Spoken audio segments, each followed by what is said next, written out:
मुनिं विश्वेशमिष्टदं वन्दे परिव्राट् चक्रवर्तिनम् जन्माद्यस्य यतोऽन्वयादितरतश्चार्तेष्वभिज्ञस्वराट् तेने ब्रह्महृदाय आदिकवये मुह्यन्ति यं सूरयः तेजो वारिमृदां यथा विनिमयो यत्र सर्गो मृषा धाम्ना स्वेन सदा निरस्तकुहकं सत्यं परं धीमहि यं प्रव्रजन्तमनुपेतमपेतकृत्यं द्वैपायनो विरहकातर आजुहाव पुत्रेति तन्मयतया तरवोऽपि नेदुः तं सर्वभूतहृदयं मुनिमानतोऽस्मि निगमकल्पतरोर्गलितं फलं शुकमुखादमृतद्रवसंयुतं पिबत भागवतं रसमालयं मुहुरहो रसिका भुवि भावुकाः ಹರಿಕಥಾಮೃತಸಾರ ಗುರುಗಳ ಕರುಣದಿಂದಾಪನಿತು ಪೇಳುವೆ ಪರಮ ಭಗವದ್ಭಕ್ತರಿದನಾದರದಿ ಕೇಳುವುದು. ಶ್ರೀ ಗುರುಭ್ಯೋ ನಮಃ. ಹರಿ ಓಂ ಹರಿ ಓಂ ಹರಿ ಓಂ. ರೇಮೇಭಿವಂದ್ಯಾಂಗ್ರಿಯುಗಸ್ಸುರಾದಿಭಿಃ ಪ್ರತಾಪಿತೈರೂರ್ಜಿತ ಚಂಡಶಾಸನಃ. ಹಿರಣ್ಯಕಶಿಪು ಬ್ರಹ್ಮದೇವರ ಬಳಿಯಲ್ಲಿ ವರವನ್ನು ಕೇಳಿ, ಅವಧ್ಯತ್ವ ವರವನ್ನು ಕೇಳಿ ಬಂದ ಮೇಲೆ ಎಲ್ಲ ಕಡೆಯಲ್ಲೂ ಕೂಡ ಹೇಗಿತ್ತು ಅಂತಂದರೆ, ಇವನ ಆಳ್ವಿಕೆ, ದಬ್ಬಾಳಿಕೆ ಎಲ್ಲದಕ್ಕೂ ಕೂಡ ದೇವತೆಗಳು ಕೂಡ ರೇಮೆ ಅಭಿವಂದ್ಯಾಂಗ್ರಿ ಯುಗಸ್ಸುರಾದಿವಿಹಿ ಅಂತ. ಸುರ ಸುರ ಅಂದರೆ ದೇವತೆಗಳು. ದೇವತೆಗಳು ಕೂಡ ಏನು ಮಾಡ್ತಾ ಇದ್ರಂತೆ, ಅಭಿವಂದ್ಯ ಅಂಗ್ರಿಯುಗ, ಇವನು ಪಾದಕ್ಕೆ ನಮಸ್ಕಾರ ಮಾಡಿ ಹೋಗ್ತಿದ್ರಂತೆ. ಎಷ್ಟರ ಮಟ್ಟಿಗೆ ಇವನು ಆಳಿರಬೇಕು ಅಂತ ಅರ್ಥ ಮಾಡಬೇಕು. ಇಷ್ಟು ಮಾಡ್ತಾ ಇದ್ರಂತೆ ಅವರಲ್ಲಿ ಎಲ್ಲರೂ ಕೂಡ, ಎಲ್ಲ ದೇವತೆಗಳು ಕೂಡ. ಮತ್ತೆ ಮುಂದೆ ಹೇಳ್ತಾ ಅದನ್ನೇ ಮುಂದುವರಿಸ್ತಾರೆ. ಉಪಾಸತೋ ಪಾಯನ ಪಾಣಿ ಬಿರ್ವಿನ ತ್ರಿಭಿಸ್ತಪೋ ಯೋಗ ಬಲೌಜ ಸಾಂಪದಂ. ಇಲ್ಲಿ ದೇವತೆಗಳು ನಮಸ್ಕಾರ ಮಾಡ್ತಿದ್ರು ಅಂತಂದ್ರೆ ಏನು ಅಭಿಪ್ರಾಯ ಅಂದರೆ, ತ್ರಿಭಿರ್ವಿನ ಅಂತ ಹೇಳುತ್ತಾರೆ, 3 ಜನರನ್ನು ಬಿಟ್ಟು ಅಂತ.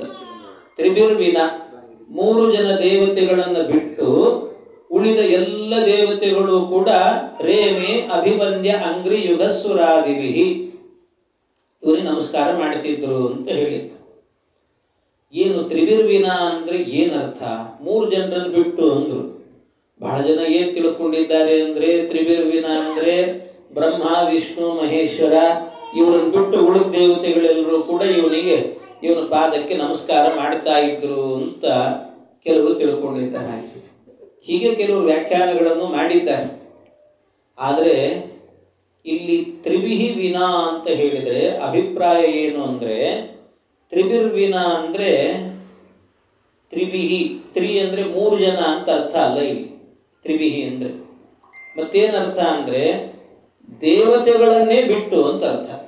ತ್ರಿಭಿಹಿ ಅಂದರೆ ದೇವತೆಗಳನ್ನು ಬಿಟ್ಟು ಉಳಿದವರೆಲ್ಲರೂ ಕೂಡ ನಮಸ್ಕಾರ ಮಾಡ್ತಾ ಇದ್ರು ಅಂತ ಹೀಗೆ ಅರ್ಥ ಮಾಡಬೇಕು. ಅದಕ್ಕೆ ತ್ರಿಭಿರ್ವಿನ ಅಂದರೆ ಎಲ್ಲಿಂದ ಅರ್ಥ ತಂದ್ರೆ ಇದು ಅಂದರೆ, ಮಧ್ವಾಚಾರ್ಯ ಹೇಳ್ತಾರೆ ಇದನ್ನೆಲ್ಲ.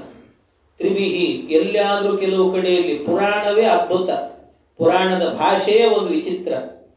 ಕೆಲವು ಕಡೆಯಲ್ಲಿ ತ್ರಯಃ ತ್ರಿಭಿಹಿ ಅಂತ ಹೀಗೆಲ್ಲ ಬರ್ತದೆ, ತ್ರಯಃ ಅಂತೆಲ್ಲ ಬಂದರೆ ಕೆಲವು ಕಡೆಯಲ್ಲಿ ಅದಕ್ಕೆ ದೇವತೆಗಳು ಅಂತ ಅರ್ಥ, ದೇವತೆಗಳು ಅಂತ. ಎಲ್ಲಿಯಾದರೂ ಕೂಡ ಚತ್ವಾರಿ ಚತುರ ಈ 4 ಅನ್ನುವ ಅರ್ಥದಲ್ಲಿ ಏನಾದರೂ ಕೂಡ ಪದಗಳು ಬಂದುಬಿಟ್ರೆ ಅದಕ್ಕೆ ಮನುಷ್ಯರು ಅಂತ ಅರ್ಥ, ಮನುಷ್ಯರು ಅಂತ ಅರ್ಥ ಮಾಡಬೇಕು. ಅದಕ್ಕೆ ಕೆಲವು ಕಡೆ ಹಾಗೆ, ಎಲ್ಲ ಕಡೆ ಅಲ್ಲ, ಮತ್ತೆ ಕೆಲವು ಕಡೆ ಹಾಗಿರ್ತದೆ, ಅರ್ಥಗಳನ್ನು ಮಾಡಬೇಕಾಗ್ತದೆ. ಹೀಗೆಲ್ಲ ವಿಚಿತ್ರ ಇದೆ ಪುರಾಣ ಅನ್ನುವಂಥದ್ದು. ಅದೆಲ್ಲ ಹೇಗೆ ಅಂದರೆ, ಇದು ಯಾವ ಕೋಶದಲ್ಲಿ ಸಿಗ್ತದೆ ಇದು ಅಂದರೆ, ಆಚಾರ್ಯ ಇದನ್ನೆಲ್ಲ ಹೇಳುತ್ತಾರೆ. ಚತ್ವಾರಿ ಅಂತ ಬಂದರೆ ಎಲ್ಲಿಯಾದರೂ ಕೂಡ ಮನುಷ್ಯರು. ಯಾಕೆ ಅಂದರೆ ಮನುಷ್ಯರಲ್ಲಿ 4 ವರ್ಣಗಳ ವ್ಯವಸ್ಥೆ ಇದೆ. 4 ವರ್ಣಗಳ ವ್ಯವಸ್ಥೆ ಇದೆ. ಅಷ್ಟೇ ಅಲ್ಲ, 4 ಆಶ್ರಮಗಳ ವ್ಯವಸ್ಥೆ ಇದೆ. 4 ಆಶ್ರಮಗಳು. ಯಾಕೆ ಅಂದರೆ ಬ್ರಹ್ಮಚರ್ಯಾಶ್ರಮ, ಗೃಹಸ್ಥಾಶ್ರಮ, ವಾನಪ್ರಸ್ಥ, ಸನ್ಯಾಸ ಅಂತ ಇದು 4 ಆಶ್ರಮಗಳ ವ್ಯವಸ್ಥೆ ಇರುವಂತಹದ್ದು ಮನುಷ್ಯರಲ್ಲಿ ಮಾತ್ರ ನೋಡಿ. ಮತ್ತೆ ಎಲ್ಲಾದರೂ ಕೂಡ ಚತ್ವಾರಿ ಅಂದರೆ ದೈತ್ಯರು ಅಂತ ಹೇಳಿ ಬರುವುದಿಲ್ಲ ನಿಮಗೆ. ಯಾಕೆಂದರೆ ಈ ದೈತ್ಯರಲ್ಲೆಲ್ಲ ಏನು ಬ್ರಹ್ಮಚರ್ಯಾಶ್ರಮ, ಗೃಹಸ್ಥಾಶ್ರಮ, ದೈತ್ಯರು ಅಂದರೆ ದೈತ್ಯರು ಅಷ್ಟೇ, ಅವರಲ್ಲೆಲ್ಲ ಇರೋದಿಲ್ಲ. ಮತ್ತು ಇಂಥದ್ದು ಆಶ್ರಮಗಳಲ್ಲಿ ಸನ್ಯಾಸ ಗಿನ್ಯಾಸ ಅಂತೆಲ್ಲ ಇರೋದಿಲ್ಲ ಅವರಿಗೆ, ಹೀಗೆಲ್ಲ ಇಲ್ಲ. ಆದರೆ ಮನುಷ್ಯರಲ್ಲಿ ಮಾತ್ರ ಈ ವ್ಯವಸ್ಥೆ ಎನ್ನುವಂಥದ್ದು ಇರ್ತದೆ, 4 ಆಶ್ರಮದ ವ್ಯವಸ್ಥೆ. ಆದರೆ ದೇವತೆಗಳಲ್ಲಿ ಇದೆಯೋ ಇಲ್ಲೋ ಅಂದರೆ ದೇವತೆಗಳಲ್ಲೂ ಇಲ್ಲ ಈ ವ್ಯವಸ್ಥೆ ಅನ್ನುವಂಥದ್ದು. ಯಾಕೆ ದೇವತೆಗಳಲ್ಲಿ ಯಾಕಿಲ್ಲ ಅಂದರೆ, ದೇವತೆಗಳಲ್ಲಿ ವ್ಯವಸ್ಥೆ ಇಲ್ಲ ಅಂತಂದರೆ ಅದರ ಅಭಿಪ್ರಾಯ ಏನು ಅಂದರೆ ಅವ್ರಿಗೆ ವಿಶೇಷವಾಗಿಲ್ಲ ಅಂತ. ವಿಶೇಷ ಅಂದರೆ ಯಾವಾಗಲೂ ಕೂಡ ಎಲ್ಲ ಆಶ್ರಮದಲ್ಲೂ ಇರ್ತಾರೋ ದೇವತೆಗಳು. ದೇವತೆಗಳಲ್ಲಿ ಈ ಉದಾಹರಣೆಗೆ ಮತ್ತು ನಿಮ್ಮ ಯಾರು ನಮಗೆ ವಾಯುದೇವರನ್ನೇ ತಗೊಂಡ್ರೆ, ವಾಯುದೇವರು ಅವರು ಸನ್ಯಾಸಾಶ್ರಮ ಇದೆ, ಮಧ್ವಾಚಾರ್ಯರಾಗಿ ಸನ್ಯಾಸಿಗಳು ಆಗಿದ್ದಾರೆ. ವಾಯುದೇವರಾಗಿ ಭಾರತೀ ದೇವಿಯರ ಗಂಡನೂ ಆಗಿದ್ದಾರೆ, ಭೀಮಸೇನ ದೇವರಾಗಿಯೂ ಗಂಡ ಆಗಿದ್ದಾರೆ, ಹನುಮಂತನಾಗಿ ಬ್ರಹ್ಮಚರ್ಯವನ್ನು ಪಾಲನೆ ಮಾಡಿ. ಹಾಗಾಗಿ ಎಲ್ಲ ಆಶ್ರಮಗಳು ಕೂಡ ಅವರಿಗೆ ಯಾವಾಗಲೂ ಇದ್ದೇ ಇರುತ್ತದೆ. ಮತ್ತು ಅದನ್ನೇ ಹೇಳಬೇಕಾದ್ರೆ ಮಧ್ವ ವಿಜಯದಲ್ಲಿ ಏನು ಹೇಳ್ತಾರೆ ಗೊತ್ತಾ? ಸದಾ ಸಮಸ್ತಾಶ್ರಮ ಭಾಕ್ಸುರೇಶ್ವರೋ ವಿಶೇಷತಃ ಕಲ್ವ ಭಜದ್ವರಾಶ್ರಮಂ. ವಿಶೇಷತಃ ಕಲು ಅಭಜದ್ವರಾಶ್ರಮಂ ಅಂತ ಹೇಳ್ತಾರೆ. ಸದಾ ಸಮಸ್ತಾಶ್ರಮ ಭಾಗ, ಎಲ್ಲ ಆಶ್ರಮಗಳು ಕೂಡ ದೇವತೆಗಳಿಗೆ ಇದ್ದೇ ಇರುತ್ತದೆ. ಪ್ರತ್ಯೇಕವಾಗಿ ಸನ್ಯಾಸ ಅಂತ ಇಲ್ಲ ಅವರಿಗೆ. ಅವರು 4 ಆಶ್ರಮದಲ್ಲೂ ಕೂಡ ಇರ್ತಾರೆ ದೇವತೆಗಳು. 4 ಆಶ್ರಮ ಇರ್ತದೆ ಅವರಿಗೆ, ಎಲ್ಲ ಆಶ್ರಮಗಳು ಕೂಡ. ಮನುಷ್ಯರಿಗೆ ಆಗಲ್ಲ.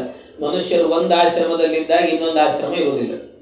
ಈಗಿನ ಸನ್ಯಾಸಿಗಳ ಬಗ್ಗೆ ನಾನು ಹೇಳ್ತಿಲ್ಲ. ಅಂತೂ ಒಂದು ಆಶ್ರಮದಲ್ಲಿದ್ದರು ಅಂತಾದರೆ ಇನ್ನೊಂದು ಆಶ್ರಮದಲ್ಲಿ ಅದೆಲ್ಲ ಹೇಳಿ ಬರೋದು ಆಗಿರುತ್ತದೆ. ಹಾಗೆ ಆ ರೀತಿಯಲ್ಲಿ ಇಲ್ಲಿ ಪ್ರಕೃತದಲ್ಲಿ ಚತ್ವಾರಿ ಅಂತ ಹೇಳಿದರೆ ಅದರ ಅರ್ಥ ಏನು ಅಂದರೆ ಮನುಷ್ಯರು ಅಂತ. ಎಲ್ಲಾದರೂ ಹೀಗೆ ಬಂದರೆ, ಅದೇ ತ್ರಿವಿಹಿ ತ್ರಯಃ ಅಂತ ಬಂದರೆ ದೇವತೆಗಳು ಅಂತ. ಯಾಕೆ ಅಂದರೆ ದೇವತೆಗಳಲ್ಲಾಗಬೇಕಾದ್ರೆ 3 ದೇವತೆಗಳ ಗುಂಪು ಅಂತ ಹೇಳ್ತಾರೆ. ಒಂದು ವಸು, ರುದ್ರ, ಆದಿತ್ಯ ಅಂತ. ಈ 3ರಲ್ಲಿ ಎಲ್ಲ ದೇವತೆಗಳು ಸೇರಿಬಿಡ್ತಾರೆ. 3ರಲ್ಲೇ ಸೇರಿಬಿಡ್ತಾರೆ ಎಲ್ಲರೂ ಕೂಡ. ವಸು, ರುದ್ರ, ಆದಿತ್ಯ ಅಂತ ಏನಿದೆ ಅಲ್ಲ, ಈ ಗಣಗಳೇನಿದ್ದಾವೆ ಅದರಲ್ಲೇ ಎಲ್ಲ ಸೇರಿಬಿಡುತ್ತದೆ. ಇನ್ನಷ್ಟೇ ಅಲ್ಲ, ಅದೇ ರೀತಿಯಲ್ಲಿ ಇನ್ನು ಕೆಲವು ದೇವತೆಗಳನ್ನು ಇನ್ನೊಂದು ರೀತಿಯಲ್ಲೂ ವಿಭಾಗ ಮಾಡೋದಾದ್ರೂ 3. ಮರುತ್ತು, ವಿಶ್ವೇದೇವ, ಸಾಧ್ಯ ಅಂತ 3 ವಿಭಾಗ ಮಾಡ್ತಾರೆ. ಮರುತ್ತು, ವಿಶ್ವೇದೇವ, ಸಾಧ್ಯ, ಅವರು 3 ಗುಂಪು. ಆದ್ದರಿಂದ ಎಲ್ಲಾದರೂ ಕೆಲವು ಕಡೆಯಲ್ಲಿ 3 ತ್ರಿವಿಹಿ ತ್ರಯಃ ಅನ್ನೋ ಶಬ್ದಗಳು ಬಂದರೆ ಪುರಾಣಗಳಲ್ಲಿ ಅದಕ್ಕೆ ದೇವತೆಗಳು ಅಂತ ಅರ್ಥ. ಆದ್ದರಿಂದ ಇಲ್ಲಿ ಪ್ರಕೃತದಲ್ಲಿ ಈ ಅಯೋಗ್ಯನಿಗೆ, ಹಿರಣ್ಯಕಶಿಪುವಿಗೆ ಎಲ್ಲರೂ ಬಂದು ನಮಸ್ಕಾರ ಮಾಡುತ್ತಿದ್ರು. ತ್ರಿವಿಹಿ ವಿನಾ ಅಂದರೆ 3 ಜನರನ್ನು ಬಿಟ್ಟು, ಅಂದರೆ ದೇವತೆಗಳನ್ನು ಬಿಟ್ಟು ಉಳಿದವರು ನಮಸ್ಕಾರ ಮಾಡುತ್ತಿದ್ರು ಅಂತ ಅರ್ಥ ಮಾಡಬೇಕು. ಅದಕ್ಕೆ ಹಾಗೆ ಅರ್ಥ. ಇದನ್ನೆಲ್ಲ ಆಚಾರ್ಯರು ವಿಶೇಷವಾಗಿ ಹೇಳ್ತಾರೆ. ಅಲ್ಲ, ಇಲ್ಲೇನೋ ಹಾಗೆ ಅರ್ಥ ಮಾಡಿದ್ರಿ, ಆದರೆ ಅದರ ಹಿಂದಿನ ಶ್ಲೋಕದಲ್ಲೇ ಏನಿದೆ ಅಂದರೆ ಸ್ಪಷ್ಟವಾಗಿ ರೇಮೇ ಭಿವಂದ್ಯ ಅಂಗ್ರಿ ಸುರಾದಿಭಿಹಿ ಸುರಾದಿಭಿಹಿ ಅಭಿವಂದ್ಯ ಯುಗ ಅಂಗ್ರಿ ಯುಗ ಅಂತ ಹೇಳ್ತಾರೆ. ಅವನಿಗೆ ದೇವತೆಗಳೇನೇ ನಮಸ್ಕಾರ ಮಾಡುತ್ತಿದ್ರು ಅಂತ ಹೇಳ್ತಾರೆ. ಇಲ್ಲಿ ಏನು ಅರ್ಥ ಮಾಡ್ತೇವೆ? ಅಲ್ಲೇನೋ ದೇವತೆಗಳನ್ನು ಬಿಟ್ಟು ಇಲ್ಲಿ ಏನು ಅರ್ಥ ಮಾಡಬೇಕು? ಅವಾಗ ದೇವತೆಗಳೇ ಮಾಡ್ತಿದ್ರು ಅಂತ ಸ್ಪಷ್ಟವಾಗಿದೆ ಅಲ್ಲ ಅಂದರೆ ಅದಕ್ಕೂ ಹೇಳ್ತಾರೆ ಶ್ರೀಮದಾಚಾರ್ಯರು. ಇಲ್ಲಿ ಸುರ ಅನ್ನೋ ಶಬ್ದಕ್ಕೆ ದೇವತೆಗಳಲ್ಲಿ 2 ದೇವತೆಗಳಿದ್ದಾರೆ. 2 ದೇವತೆಗಳು ಅಂತಂದರೆ ಕೆಲವರು ಯಜ್ಞ ಭಾಗಿಗಳಾದಂಥ ದೇವತೆಗಳು, ಕೆಲವರು ಯಜ್ಞ ಭಾಗಿಗಳಾಗದೇ ಇರುವಂಥ ದೇವತೆಗಳು ಅಂತಿದ್ದಾರೆ. ಅದರಿಂದ ಅಯಜ್ಞ ಭಾಗೇಶ್ವಪಿ ಸುರಶಬ್ದ ಪ್ರಯುಜ್ಯತೆ ಅಂತ ಹೇಳ್ತಾರೆ.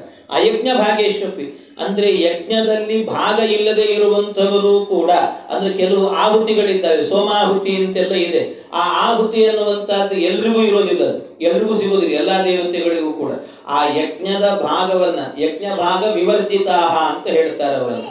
ಯಜ್ಞದ ಭಾಗವನ್ನು ಸ್ವೀಕಾರ ಮಾಡದೇ ಇರುವಂಥವರು ಕೆಲವರಿದ್ದಾರೆ, ಅವರನ್ನೂ ಸುರ ಶಬ್ದದಿಂದ ಕರೀತಿದ್ರು. ಅವರೆಲ್ಲ ಬಂದು ನಮಸ್ಕಾರ ಮಾಡ್ತಿದ್ರು ಅಂತ ಅರ್ಥ ಮಾಡಬೇಕು. ಹೊರತಾಗಿ ವಸು, ರುದ್ರ, ಆದಿತ್ಯ ಇವರಲ್ಲಿ ಸೇರಿದಂಥವರು ಅಂತ ಅರ್ಥ ಅಲ್ಲ. ಹೀಗೆ ಅರ್ಥ ಮಾಡಬೇಕು ಅನ್ನೋದನ್ನು ಶ್ರೀಮದ್ ಆಚಾರ್ಯರು ಇದನ್ನೆಲ್ಲ ವಿಶೇಷವಾಗಿ ಹೇಳ್ತಾರೆ.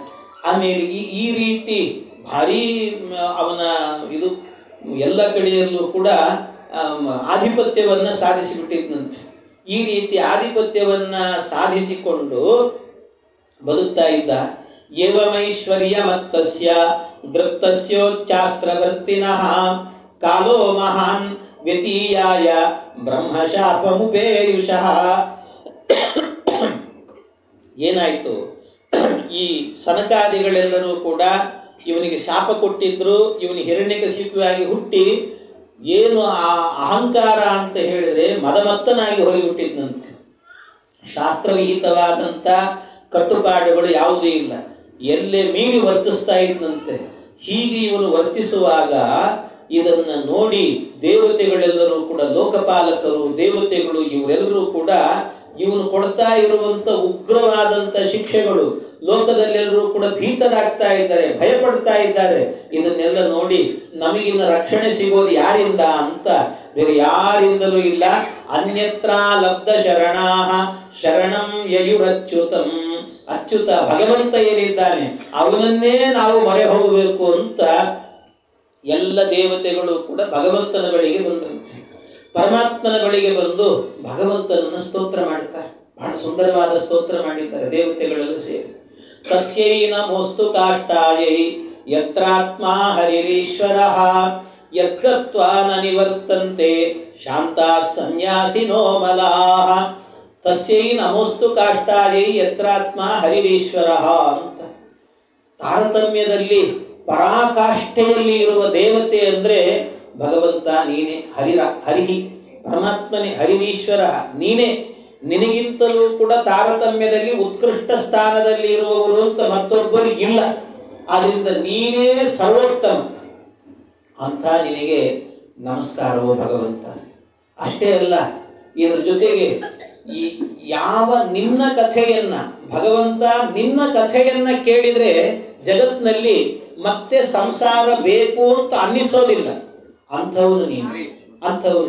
ಅಷ್ಟೇ ಅಲ್ಲ, ನಿನ್ನ ಸ್ವರೂಪವನ್ನು ಕಣ್ಣಾರೆ ನೋಡಿದ್ವಿ ಅಂತಾದರೆ, ಒಮ್ಮೆ ನಿನ್ನ ಸ್ವರೂಪವನ್ನು ಕಣ್ಣಾರೆ ನೋಡಿಬಿಟ್ರೆ ಮತ್ತೆ ಈ ಮನೆ, ನಮ್ಮನೆ ಅನ್ನೋದು, ಈ ಭಾವನೆ, ನನ್ನ ಹೆಂಡತಿ, ನನ್ನ ಮಕ್ಕಳು, ಇದ್ಯಾವುದು ಬರುವುದಿಲ್ಲ. ಎಲ್ಲ ಬಿಟ್ಬಿಡ್ತೀವಂತೆ, ಎಲ್ಲ ಬಿಟ್ಟು ಹೋಗಿಬಿಡ್ತೀವಂತೆ. ಅಷ್ಟೇ ಅಲ್ಲ ದೇವರೇ, ನಿನ್ನ ಊರು ಒಂದಿದೆ, ನಿನ್ನ ಪಟ್ಟಣ ಇದೆ. ನಿನ್ನ ಪಟ್ಟಣಕ್ಕೆ ಬಂದರೆ ಮತ್ತು ವಾಪಸ್ ಬರುವುದಿಲ್ಲ ಅಂತ ನಾವು. ಅಂಥ ಊರಂತೆ ನಿಂದು, ಏನು ಅದ್ಭುತವೋ ನಿಂದು. ಯದ್ಗತ್ವಾನ ನಿವರ್ತಂತೆ ಶಾಂತಾಹ ಸನ್ಯಾಸಿನೋ ಮಲಾಹ ಅಂತ. ಇದೆಲ್ಲವೂ ಕೂಡ ನಿನ್ನ ಕಥೆ ಕೇಳಿದರೆ ಸಂಸಾರ ಬೇಕು ಅಂತ ಅನಿಸೋದಿಲ್ಲ. ನಿನ್ನ ಸ್ವರೂಪ ನೋಡಿದರೆ ಮನೆ, ಧನ, ಕನಕ ಎಲ್ಲ ಬಿಟ್ಟು ಹೋಗಬೇಕು ಅಂತ ಅನಿಸ್ತದೆ. ನಿನ್ನ ಊರಿಗೆ ಬಂದರೆ ಮತ್ತೆ ವಾಪಸ್ ಬರಬೇಕು ಅಂತ ಅನಿಸೋದಿಲ್ಲ. ಅಷ್ಟೇ ಅಲ್ಲ, ವಾಪಸ್ ಬರಲಿಕ್ಕೂ ಆಗಲ್ಲ. ಅಂಥ ಊರು ನಿನ್ನದ್ದು, ಏನು ಅದ್ಭುತ. ಅಂಥ ನಿನಗೆ ನಮಸ್ಕಾರ ಭಗವಂತ. ಇದನ್ನೆಲ್ಲ ಕೊಡುವ, ದಯಪಾಲಿಸುವ ದೇವರೇ ನಿನಗೊಂದು ನಮಸ್ಕಾರ ಅಂತ ಪರಮಾತ್ಮನಿಗೆ ನಮಸ್ಕಾರ ಮಾಡುತ್ತಿದ್ದಾರೆ. ಇದೇ ಅಭಿಪ್ರಾಯದಲ್ಲಿ ದಾಸರೆಲ್ಲ ಹೇಳೋದು. ಭಗವಂತನ ಅವನ ಕಥೆಗಳು ಕೇಳಿದರೆ ಸಂಸಾರ ಬೇಕನ್ನಿಸೋದಿಲ್ಲ ಅಂತ ನಮಗೆ. ಅವನ ವಾರ್ತೆ ಕೇಳಿದವರು ಒಲ್ಲರೂ ಸಂಸಾರವನ್ನು, ಅವನ ಮೂರ್ತಿ ನೋಡಿದವರು ಮನೆಯ ಧನವ ಬಿಡುವರು. ಅವನ ಪುರಕ್ಕೆ ಹೋದ ಜನರು ಒಮ್ಮೆಗನ್ನ ಹಿಂದಿರುಗರು. ಅವನು ತಾನೇ ತನಯನ ತನ್ನ ಅವಯವದಿಂದ ಪಡೆದವಗೆ ಒಲಿದೆಯಾತ ಕಮ್ಮಲಕುಮಿ ವಾಸುದೇವಗೆ, ನಮ್ಮ ವಾಸುದೇವಗೆ. ಭಗವಂತನ ಕಥೆ ಕೇಳಿದರೆ ಸಾಕು, ನಮಗೆ ಯಾವ ಸಂಸಾರ ಬೇಕು ಅಂತ ಅನಿಸೋದಿಲ್ಲ. ಅಂಥ ಅದ್ಭುತ. ಅವನ ವಾರ್ತೆ ಕೇಳಿದವರು ಒಲ್ಲರೂ ಸಂಸಾರವನ್ನು ಅಂತ.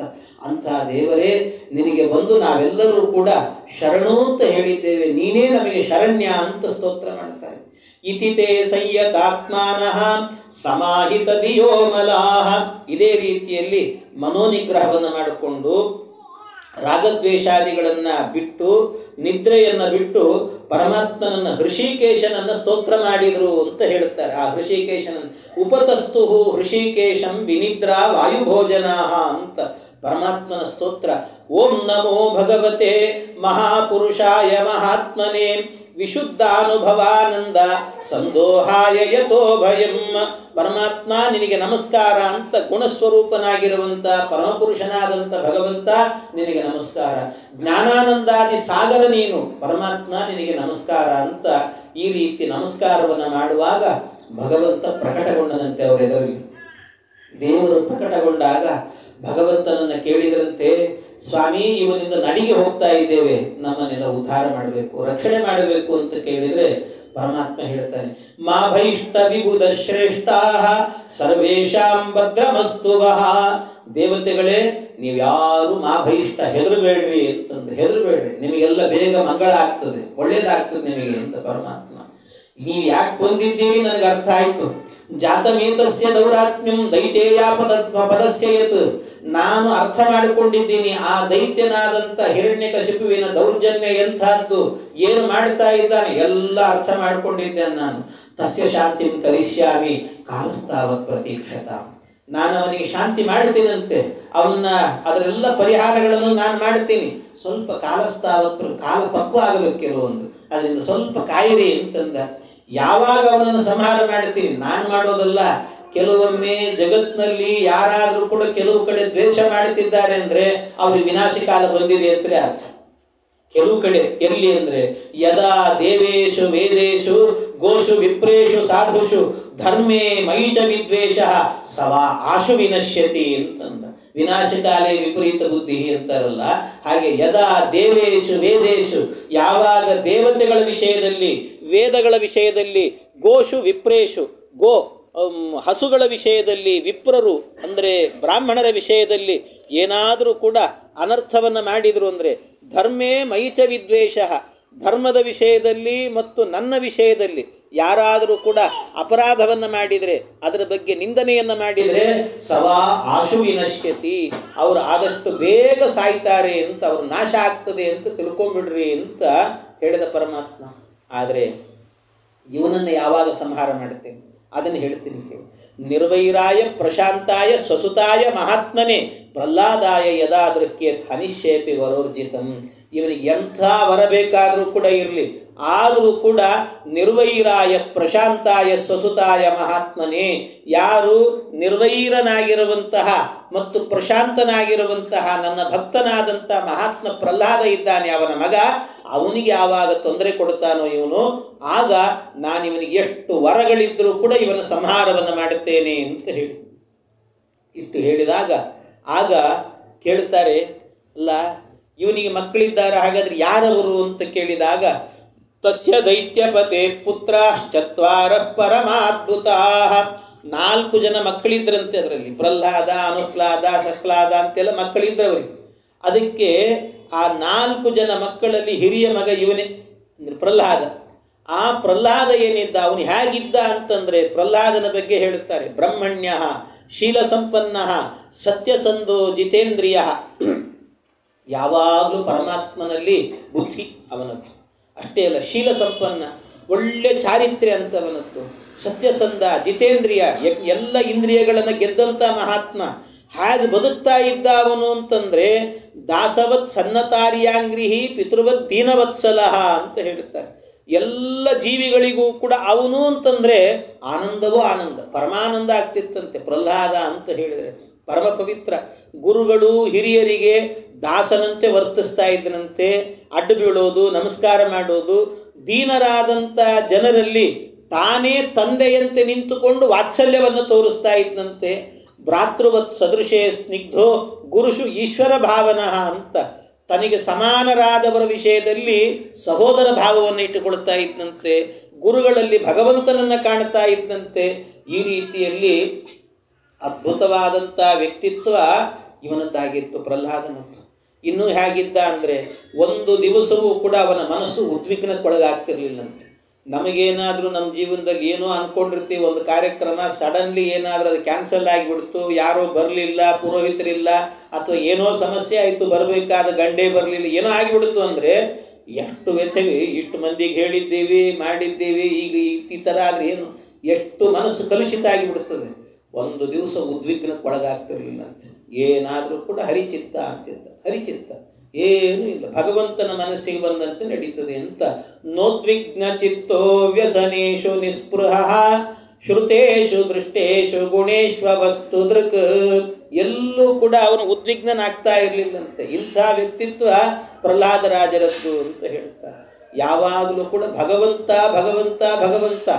ಇವನಿಗೇನಾಗಿತ್ತಂತೆ, ಒಂದು ಕೆಲವರಿಗೆ ಗ್ರಹಗಳು ಹಿಡಿಯೋದು ಅಂತ ಹೇಳ್ತಾರಲ್ಲ, ಗ್ರಹಪೀಡೆ ಅಂತ ಹೇಳ್ತಾರಲ್ಲ, ಹಾಗೆ ಇವನಿಗೊಂದು ಗ್ರಹಪೀಡೆ ಇತ್ತಂತೆ ಪ್ರಹ್ಲಾದನಿಗೆ. ಯಾವುದದು ಅಂತ ಹೇಳಿದರೆ, ನ್ಯಸ್ತ ಕ್ರೀಡನ ಕೋಬಾಲೋ ಜಡವತ್ ತನ್ಮನಾ ಸದಾ ಕೃಷ್ಣಗ್ರಹ ಗೃಹೀತಾತ್ಮ ಅಂತ ಹೇಳ್ತಾರೆ. ಇವನಿಗೆ ಭಗವಂತ ಕೃಷ್ಣ ಇದ್ದಾನಲ್ಲ, ನಾರಾಯಣ ಅನ್ನೋ ಗ್ರಹ ಹಿಡಿದು ಬಿಟ್ಟಿತ್ತಂತೆ ಇವನನ್ನು. ಯಾವಾಗಲೂ ಅವನ ಅನುಗ್ರಹ ಇರ್ತಿತ್ತು ಅಂತ ಅರ್ಥ. ಇವನಿಗೆ ಯಾವಾಗಲೂ ಹಾಗೇ ಇದ್ದನಂತೆ. ಇವನು ಹೇಗಿರ್ತಿದ್ದ ಅಂದರೆ ಒಳಗೊಳಗೆ ಆನಂದ, ಒಳ್ಳೆಯ ಅವಧೂತನಂತೆ ಬದುಕಿದಂಥ ಮಹಾತ್ಮ ಪ್ರಹ್ಲಾದ. ಅವನು ಹೇಳ್ತಾರೆ, ಕ್ವಚಿದ್ರೋದಿತಿ ಗೋವಿಂದ ಚಿಂತಾ ಚಂಚಲ ಚೇತನ ಕ್ವಚಿದ್ ಹಸತಿ ತಚ್ಚಿಂತ ಕ್ಲಾದ ಉದ್ಗಾಯತಿ ಕ್ವಚಿತ್. ಏನು ಅದ್ಭುತ ಅಂದರೆ, ದೇವರ ಕಥೆ ಕೇಳ್ತಿದ್ದಂತ. ದೇವರ ಕಥೆ ಕೇಳಬೇಕಾದ್ರೆ ಅವನಿಗೇ ಗೊತ್ತಿಲ್ಲದಂತೆ ಗೋವಿಂದನ ಚಿಂತನೆಗಳನ್ನು ಮಾಡ್ತಾ ಇದ್ದಾಗ ಗೊತ್ತಿಲ್ಲದೆ ಧಾರಾಕಾರ ಕಣ್ಣೀರು ಹಾಕ್ತಾ ಇದ್ದಂತೆ. ದೇವರ ಕಥೆ ಕೇಳುತ್ತಿದ್ದರೆ ಧಾರಾಕಾರ ಕಣ್ಣೀರು. ಇನ್ನು ಕೆಲವು ಕಡೆಯಲ್ಲಿ ಕ್ವಚಿತ್ ಹಸತಿ, ಕೆಲವು ಕಡೆಯಲ್ಲಿ ಆ ದೇವರ ಮಹಿಮೆಗಳನ್ನು ಕೇಳಿ ಆಹಾ ಏನೋ ದೇವರೇ ಇದು ಅಂತ ನಗುತ್ತಾ ಇರೋದಂತ ಒಂದು ಸರ್ತಿ ನಗುತ್ತಿದ್ದಂತೆ ಒಮ್ಮೆ. ಆಮೇಲೆ ತಚ್ಚಿಂತಾಹ್ಲಾದ ಉದ್ಗಾಯತಿ ಕ್ವಚಿತ್. ಇನ್ನು ಕೆಲವೊಂದು ಸರ್ತಿ ಭಾಳ ಆನಂದ, ಅವನ ಚಿಂತನೆಗಳನ್ನು ಮಾಡ್ತಾ ಮಾಡ್ತಾ ಆನಂದ ಆಗಿಬಿಡೋದು. ಕೆಲವೊಮ್ಮೆ ಗೊತ್ತಿಲ್ಲದಂತೆ ತಾನೇ ಜೋರಾಗಿ ಹಾಡ್ಲಿಕ್ಕೆ ಶುರು ಮಾಡಿಬಿಡ್ತಿದ್ದಂತೆ. ದೇವರಲ್ಲಿ ಭಕ್ತಿ ಬಂದು ಜೋರಾಗಿ ಹಾಡ್ಲಿಕ್ಕೆ ಶುರು ಮಾಡಿಬಿಡೋದು. ನದತಿ ಕ್ವಚಿತ್ ಉತ್ಕಂಠ ವಿಲಜ್ಜೋ ನೃತ್ಯತಿ ಕ್ವಚಿತ್ ಅಂತ. ಇನ್ನು ಕೆಲವು ಕಡೆಯಲ್ಲಿ ಏನು ಮಾಡ್ತಿದ್ದಂತೆ, ತಡಿಲಿಕ್ಕಾಗದೇನೆ ಜೋರಾಗಿ ಹರಿ ಅಂತ ಕೂಗೋದಂತೆ. ತಡಿಲಿಕ್ಕಾಗದೇ ಇದ್ದಾಗ ವಿಲಜ್ಜೋ ನೃತ್ಯತಿ ಕ್ವಚಿತ್. ದೇವರ ಕಥೆ ಕೇಳುವಾಗ ಕುಣಿದು ಬಿಡ್ತಾ ಇದ್ದಂತ ಒಂದು ಸರ್ತಿ, ಕುಣಿದೇ ಬಿಡ್ತಿದ್ದ, ಗೊತ್ತೇ ಆಗ್ತಿರ್ಲಿಲ್ಲ. ಹಾಗೆ ಅವಧೂತ ಶಿಖಾಮಣಿಗಳು ಅಂತ ಹೇಳ್ತೀವಿ, ವಿಷ್ಣು ತೀರ್ಥರು ಅವ್ರು ಮಾಡ್ತಿದ್ರಂತ. ವಿಷ್ಣು ತೀರ್ಥರು ಪ್ರತಿನಿತ್ಯವೂ ಕೂಡ ಏನು ಮಾಡ್ತಿದ್ರಂತೆ, ಬೆಳಗಾತ ದೇವ್ರ ಪೂಜೆ ಎಲ್ಲ ಮುಗಿಸಿದ್ರು ಅಂದರೆ ಮನೆ ಒಳಗೆ ಒಂದು ಕೋಣೆ ಮಾಡಿಟ್ಟುಕೊಂಡಿದ್ರಂತೆ. ಆ ಕೋಣೆ ಒಳಗೆ ಹೋಗಿ ಕೂತ್ಬಿಡೋದು. ಎಷ್ಟೊತ್ತಾದರೂ ಹೊರಗೆ ಬರ್ತಿರ್ಲಿಲ್ಲ ಅವರು. ಯಾರೋ ಒಂದು ದಿವಸ ಮನೆಗೆ ಬಂದಾಗ ಯಾರೋ ನೋಡಿದ್ರು, ಒಳಗೆ ಹೋಗಿದ್ದಾರೆ ಹೊರಗೆ ಬರ್ತಿಲ್ಲ, ಏನು ಅನರ್ಥ ಮಾಡ್ಕೊಳ್ತಾರೋ ಅಂತ ಬಾಗಿಲು ಬಡ್ದು ಒಳಗೆ ಹೋದ್ರಂತೆ. ನೋಡ್ತಾರೆ, ತಲೆ ಮೇಲೆ ಒಂದು ಪುಸ್ತಕ ಇಟ್ಕೊಂಡು ಕುಣಿಲಿಕ್ಕೆ ಶುರು ಮಾಡಿದ್ರಂತೆ ವಿಷ್ಣು ತೀರ್ಥರು. ಕುಣಿತಿದ್ರು. ಏನು ಅಂತ ನೋಡುತ್ತಾರೆ, ಹೋಗಿ ನಿಲ್ಲಿಸಿ ಕೇಳಿ, ಏನು ಹುಚ್ಚಿಗಿಚ್ಚಿ ಹಿಡಿತಾರೆ ನಿನಗೆ, ಯಾಕೆ ಹೀಗೆ ಮಾಡುತ್ತಿದ್ದಿ ಅಂತ ಕೇಳಿದರೆ, ಇದಕ್ಕೆ ಬಾಗಿಲು ಹಾಕ್ಕೊಂಡು ಕುಣಿತೀನಿ ಅಂದ್ರಂತವ್ರು. ಯಾಕೆ ಅಂದರೆ ನಾನೇನು ಮಾಡಲಿ, ಭಾಗವತದ ಒಂದೊಂದು ಶ್ಲೋಕಗಳನ್ನು ನೋಡ್ತಿದ್ದಾಗ ಆ ಭಗವಂತ ಅವನ ಮಹಿಮೆಗಳು ಅವುಗಳನ್ನೆಲ್ಲ ಚಿಂತನೆ ಮಾಡುವಾಗ ಅವನು ಹುಚ್ಚು ನನಗೆ ಹಿಡಿಯುತ್ತದೆ ಅಂತ ಹೇಳ್ತಾರೆ. ಹುಚ್ಚು ಹಿಡಿಯಿತು ನನಗೆ, ಹುಚ್ಚು ಹಿಡಿಯಿತು ಅಚ್ಯುತನ ನಾಮವೆಂಬ ಅಚ್ಚು ಮೆಚ್ಚು ತಲೆಗೆ ಏರಿ ಹುಚ್ಚು ಹಿಡಿಯಿತು. ನಾನೇನು ಮಾಡಲಿ, ಅವನು ನಾಮಸ್ಮರಣೆ ಮಾಡಿದರೆ, ಅವನ ಕಥೆ ಕೇಳಿದರೆ ಸಾಕು ಹುಚ್ಚು ಹಿಡಿತದೆ ನನಗೆ, ಕುಣಿತೀನಿ ನಾನು ಅಂತಿದ್ರಂತೆ. ಹಾಗೆ ಪ್ರಹ್ಲಾದರಾಜರು ಕೂಡ ವಿಲಜ್ಜೋ ನೃತ್ಯತಿ ಕ್ವಚಿತ್ ಅಂತ ಹೇಳ್ತಾರೆ. ಲಜ್ಜೆ ಇಲ್ಲದೆ ಕುಣಿತಿದ್ದಂತೆ. ದೇವರ ಕಥೆ ಕೇಳಿದರೆ ಸಾಕು, ದೇವರ ಹಾಡು ಹೇಳಿದರೆ ಸಾಕು ಅಂತ ಹೇಳ್ತಾರೆ. ಈ ರೀತಿಯಲ್ಲಿ ಇದ್ದಂಥವನು ಪ್ರಹ್ಲಾದ ಅಂತ. ಸವುತ್ತಮ ಶ್ಲೋಕ ಪದಾರವಿಂದಯೋ ನಿಷೇವಯ ಕಿಂಚನ ಸಂಗಲಬ್ಧಯ ತನ್ವನ್ಪರಾಂ ನಿರ್ವೃತಿಮಾತ್ಮನೋ ಮುಹು ದುಸ್ಸಂಗದೀನ ಸ್ವಮನಸ್ಸಮಂ ವ್ಯದಾತ್. ಯಾವಾಗಲೂ ಕೂಡ ವಿರಕ್ತರಾಗಿರುವಂಥ ಸಾಧು ಸಜ್ಜನರ ಸಂಘವನ್ನೇ ಮಾಡ್ತಾ ಇದ್ದಂತೆ. ಭಗವಂತನ ಪಾದಗಳಲ್ಲೇ ತನ್ನ ಹೃದಯವನ್ನು ಇಟ್ಟಿದ್ದಂತೆ. ಅದರಲ್ಲೇ ಪರಮಾನಂದವನ್ನು ಅನುಭವಿಸ್ತಾ ಇದ್ದ ಇವನು ಅಂಥ ಮಹಾತ್ಮ ಇವನು ಅಂತ ಹೇಳುತ್ತಾರೆ. ಪುತ್ರಾನ್ ವಿಪ್ರತಿಕೂಲಾಂಶ್ಚ ಪಿತರಃ ಪುತ್ರವತ್ಸಲಾಹ ಉಪಾಲಭಂತೆ ಶಿಕ್ಷಾರ್ಥಂ ನೈವಾಘಮ ಪರೇಯತ. ಇಷ್ಟೆಲ್ಲ ಕಥೆಯನ್ನು ನಾರದ ಮಹರ್ಷಿಗಳು ಹೇಳುತ್ತಿದ್ದಾರೆ ಯುಧಿಷ್ಠಿರನಿಗೆ. ಆ ಯುಧಿಷ್ಠಿರ ಹೇಳ್ತಾನೆ, ಅಲ್ಲ ಇಂಥ ಒಬ್ಬ ಮಗ, ನಿಜವಾಗಲೂ ಕೂಡ ಮನೆಯಲ್ಲಿ ಮಕ್ಕಳು ಮಾತು ಕೇಳಲ್ಲ, ದೈವ ಭಕ್ತನಾಗಿಲ್ಲ ಅಂದರೆ ತಂದೆ ತಾಯಿಯಂದರು ಬೈತಾರೆ ಸ್ವಲ್ಪ, ಆದರೂ ಆ ಮಕ್ಕಳ ಮೇಲೆ ಪ್ರೀತಿನೇ ಇರ್ತದೆ ಅವರು. ದೈವ ಭಕ್ತ ಅಲ್ಲ, ಬರೀ ಲೌಕಿಕದಲ್ಲೇ ಇರ್ತಾನೆ, ಯಾವಾಗಲೂ ದುಡ್ಡು ಅಂತಿರ್ತಾನೆ, ಆದರೂ ಪರವಾಗಿಲ್ಲ ನನ್ನ ಮಗ ಅಂತ ಅವನ ಮೇಲೆ ವಾತ್ಸಲ್ಯನೇ ತೋರಿಸ್ತಾರೆ. ಅಂಥದ್ರಲ್ಲಿ ಈ ಯಾವ ಬಯಕೆಗಳು ಕೂಡ ಇಲ್ಲ, ಯಾವ ಲೌಕಿಕ ಬಯಕೆಗಳಿಲ್ಲ. ಸದಾ ಭಗವಂತನಲ್ಲಿ ಭಕ್ತನಾಗಿದ್ದಾನೆ, ಅನುರಕ್ತನಾಗಿದ್ದಾನೆ. ಅಂತಹ ವಿರಕ್ತನಾದಂಥ ಪ್ರಹ್ಲಾದರಾಜರನ್ನು ಕೂಡ ಕೊಲ್ಲಬೇಕು ಅಂತ ಹೋಗಿದ್ದಾನೆ ಈ ತಂದೆಯಾದಂಥ ಹಿರಣ್ಯಕಶಿಪು. ಅಂದರೆ ಯಾಕಂತ ಬುದ್ಧಿ ಬಂತವನಿಗೆ ಅಂತ ಕೇಳುತ್ತಾರೆ. ಯಾಕಂತ ಬುದ್ಧಿ ಬಂತವನಿಗೆ, ಏನಾಗಿತ್ತು ಅಂತದ್ದು ಅಂತ.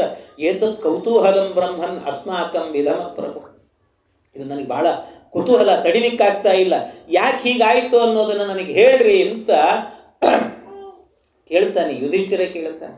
ಕೇಳಿದಾಗ ಆಗ ಹೇಳ್ತಾರೆ, ಪೌರೋಹಿತ್ಯಾಯ ಭಗವಾನ್ ವೃತ ಕಾವ್ಯಕ್ಕಿಲಾಸುರೈ ಷಂಡಾಮರ್ಕೌ ಸುತೌ ತಸ್ಯ ದೈತ್ಯರಾಜ ಗೃಹಾಂತಿಕೆ. ಹಿಂದೆ ಪೌರೋಹಿತ್ಯಾಯ ಭಗವಾನ್, ಈ ದೈತ್ಯರ ಪುರೋಹಿತರು ಯಾರು ಅಂತಂದರೆ ಶುಕ್ರಾಚಾರ್ಯ. ಈ ಶುಕ್ರಾಚಾರ್ಯಗೆ ಇಬ್ಬರು ಮಕ್ಕಳಿದ್ದರಂತೆ, ಷಂಡಾಮರ್ಕ ಅಂತ.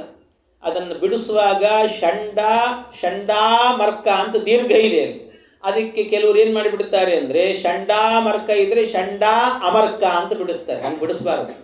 ಯಾಕೆಂದರೆ ವೇದದಲ್ಲಿ ಬರ್ತದೆ, ಉಪಯಾಮಗೃಹೀತೋಸಿ ಷಂಡಾಯ ಅಲ್ಲೊಂದು ಬರ್ತದೆ, ಉಪಯಾಮಗೃಹೀತೋಸಿ ಷಂಡಾಯ ಉಪಯಾಮಗೃಹೀತೋಸಿ ಮರ್ಕಾಯ. ವೇದದಲ್ಲಿ ಬರುವಂತಹದ್ದು ಇದೆಲ್ಲ ಪ್ರಥಮಾಷ್ಟಕದಲ್ಲಿ ಚತುರ್ಥಾಧ್ಯಾಯದಲ್ಲಿ ಬರುತ್ತದೆ ಆ ಮಂತ್ರಗಳೆಲ್ಲವೂ ಕೂಡ. ಆದ್ದರಿಂದ ಷಂಡಾಯ ಮರ್ಕಾಯ ಅಂತಿದೆ. ಆದ್ದರಿಂದ ಷಂಡ ಮರ್ಕ. ಆದರೆ ಅದು ಎರಡೂ ಸೇರಿ ಸಮಾಸ ಆದಾಗ ಏನಾಗುತ್ತೆ ಅಂತ ಹೇಳಿದರೆ, ಎರಡು ಸಮಾಸ ಆಗಿಬಿಡ್ತು ಅಂತ ಆದರೆ ಆಗ ವಿಶೇಷವಾಗಿ ಅಲ್ಲಿ ಒಂದು ಸ್ವಲ್ಪ ಬದಲಾವಣೆ ಆಗಿಬಿಡುತ್ತದೆ, ದೀರ್ಘ ಬಂದುಬಿಡುತ್ತದಂತೆ. ಅದು ಸಮಾಸ ಆದಾಗ ಬರುವಂತಹ ದೀರ್ಘ ಅಂತ ಹೇಳ್ತಾರೆ. ಈ ರೀತಿ ದೀರ್ಘ ಎನ್ನುವಂಥದ್ದು ಬರುತ್ತದೆ. ಅದು ಹೇಗೆ ಅಂದರೆ, ಉದಾಹರಣೆಗೆ ಹೇಳಬೇಕಾದ್ರೆ ನಮ್ಮ ಕಡೆಯಲ್ಲೆಲ್ಲ ಈ ಗುಣ ಅನ್ನೋ ಗುಣ ಅಂತಿರ್ತದೆ. ಶಬ್ದ ಸಂಸ್ಕೃತದಲ್ಲಿ ಮಹತ್ ಅಂತ ಶಬ್ದ, ಮಹತ್ ಅಂತ ಹೇಳ್ತಾರೆ. ಮಹತ್ ಗುಣ ಎರಡೂ ಸೇರಿದರೆ ಏನಾಗ್ತದೆ, ಮಹತ್ ಗುಣ ಮಹಾಗುಣ ಅಂತಾಗಿ ವ್ಯತ್ಯಾಸ ಆಗಿಬಿಡ್ತದೆ. ನಿಜವಾಗಲೂ ಮಹತ್ ಗುಣ ಅಂತಾಗಬೇಕು, ಆದರೆ ಅಲ್ಲಿ ಹಾಗಾಗೋದಿಲ್ಲ, ಮಹಾಗುಣ ಅಂತಾಗಿಬಿಡ್ತದೆ. ಅದೇ ರೀತಿಯಲ್ಲಿ ಇಲ್ಲೂ ಕೂಡ ಕೆಲವು ಶಬ್ದಗಳೇನಾಗ್ತವೆ ಅಂದರೆ ವ್ಯತ್ಯಾಸ ಆಗಿಬಿಡ್ತದೆ. ಇನ್ನೊಂದು ಕಡೆಯಲ್ಲಿ ನಿಮಗೆ ಇದೇ ರೀತಿ ಹೇಳಬೇಕು ಅಂದರೆ, ಈ ಕೆಲವೆಲ್ಲ ದೊಡ್ಡ ದೊಡ್ಡ ವೃಕ್ಷಗಳಿದ್ದರೆ, ಎತ್ತರದ ವೃಕ್ಷಗಳಿದ್ದರೆ ಅವುಗಳನ್ನೇನಂತ ಕರೀತಾರೆ ಗೊತ್ತಾ, ಅವುಗಳನ್ನೆಲ್ಲ ಈ ವನಕ್ಕೇನೆ ಒಡೆಯರಿವರು ಅಂತ ಹೇಳಿಬಿಟ್ಟು ವನಂಪತಿ ಅಂತ ಕರೀತಾರೆ. ಆದರೆ ವನಂಪತಿ ಹೋಗಿ ಏನಾಗಿದೆ, ವನಸ್ಪತಿ ಅಂತಾಗಿದೆ ಅಲ್ವಾ. ವನಂ ಅಂತಿದ್ದದ್ದು ಅಲ್ಲಿ ಸಕಾರ ಇಲ್ಲ, ಅದು ಬಂದ್ಬಿಡುತ್ತದೆ. ಅದು ಸಂಸ್ಕೃತದ ಕೆಲವು ವೈಶಿಷ್ಟ್ಯಗಳು. ವರ್ಣಾಗಮೋ ವರ್ಣ ವಿಪರ್ಯಯಶ್ಚ ಅಂತ ಕೆಲವೆಲ್ಲ, ಇದು ಯಾಸ್ಕ ಅಂತ ಒಬ್ಬ ನಿರುಕ್ತ ಹೇಳ್ತಾನೆ. ಹಾಗಾಗಿ ಕೆಲವು ವರ್ಣಗಳೆಲ್ಲ ವ್ಯತ್ಯಾಸ ಆಗಿಬಿಡ್ತದಂತೆ. ಹಾಗೆ ಇಲ್ಲೂ ಕೂಡ ವ್ಯತ್ಯಾಸ, ಅದು ಸಮಾಸ ಆದಾಗ ಒಂದು ವ್ಯತ್ಯಾಸ ಆಗಿಬಿಡ್ತದೆ. ಛಾಂದಸವಾದ ಪ್ರಯೋಗಗಳೆಲ್ಲವೂ ಕೂಡ ಆ ರೀತಿಯಲ್ಲಿ. ಅವು ಇಬ್ಬರು ಮಕ್ಕಳು, ಆ ಮಕ್ಕಳನ್ನು ಇವರು ನೇಮಿಸಿದ್ರಂತೆ. ಯಾವುದಕ್ಕೆ ಅಂದರೆ ಅಲ್ಲೇ ಹತ್ತಿರದಲ್ಲೇ, ಇವನ ಮನೆ ಹತ್ತಿರದಲ್ಲೇ ಒಂದು ವಿದ್ಯಾಪೀಠ ಮಾಡಿದ್ರು, ಪಾಠಶಾಲೆ. ಆ ಪಾಠಶಾಲೆಯನ್ನು ಮಾಡಿ ಅಲ್ಲಿ ಈ ಎಲ್ಲ ಮಕ್ಕಳನ್ನು ಓದಿಸ್ಬೇಕು ಅಂತ ವ್ಯವಸ್ಥೆ ಮಾಡಿದ್ರು. ಪೌರೋಹಿತ್ಯಾಯ ಭಗವಾನ್, ಪೌರೋಹಿತ್ಯಕ್ಕೆ ಅಂತ ಅಸುರರಿಗೋಸ್ಕರವಾಗಿ ಇವ್ರನ್ನೇ ನೇಮಿಸಿದ್ರಂತೆ. ಮತ್ತು ಈ ಶುಕ್ರಾಚಾರ್ಯ ಎಲ್ಲಿ ಹೋಗಿದ್ರು ಅಂದರೆ, ಶುಕ್ರಾಚಾರ್ಯ ಏನು ಮಾಡಿದ್ರಂತ, ಅವರು ತಪಸ್ಸಿಗೆ ಹೋಗಿಬಿಟ್ಟಿದ್ರಂತವ್ರು. ಮತ್ತು ಅವರು ಅಷ್ಟು ಸುಲಭದಲ್ಲಿ ಸಿಗೋರು ಅಲ್ಲ. ಅವರು ಯಾವಾಗಲೂ ಅಲ್ಲಿ ಇಲ್ಲಿ ಪೌರೋಹಿತ್ಯ ಅಂತಲೇ ಹೋಗ್ತಿರ್ತಾರಂತವ್ರು. ಯಾಕೆ ಅಂದರೆ ಇವರಿಗೆ ಅವರಿಗೆ ಅಂದರೆ ಬೃಹಸ್ಪತ್ಯಾಚಾರ್ಯರಿಗೆ ಮತ್ತು ಶುಕ್ರಾಚಾರ್ಯರಿಗೆ ಇಬ್ಬರಿಗೂ ಪೈಪೋಟಿ ಇರ್ತಿತ್ತಂತೆ ಯಾವಾಗಲೂ ಕೂಡ ಪೌರೋಹಿತ್ಯದ ವಿಷಯದಲ್ಲಿ. ಪೌರೋಹಿತ್ಯದ ವಿಷಯದಲ್ಲಿ ಏನಂತಾರೆ ಅದನ್ನು ಒಂದು ಕಡೆ ಲಕ್ಷ್ಮೀದೇವಿ ಹೇಳುತ್ತಾರೆ. ಹೇಳುವಾಗ ಸಲ್ಲದ ಪುರೋಹಿತಕ್ಕೊಳಗಾದರು, ಸಲ್ಲದ ಪುರೋಹಿತಕ್ಕೆ ಒಳಗಾದರು ಅಂತ ಇವ್ರನ್ನೇ ಬೈಯೋದು.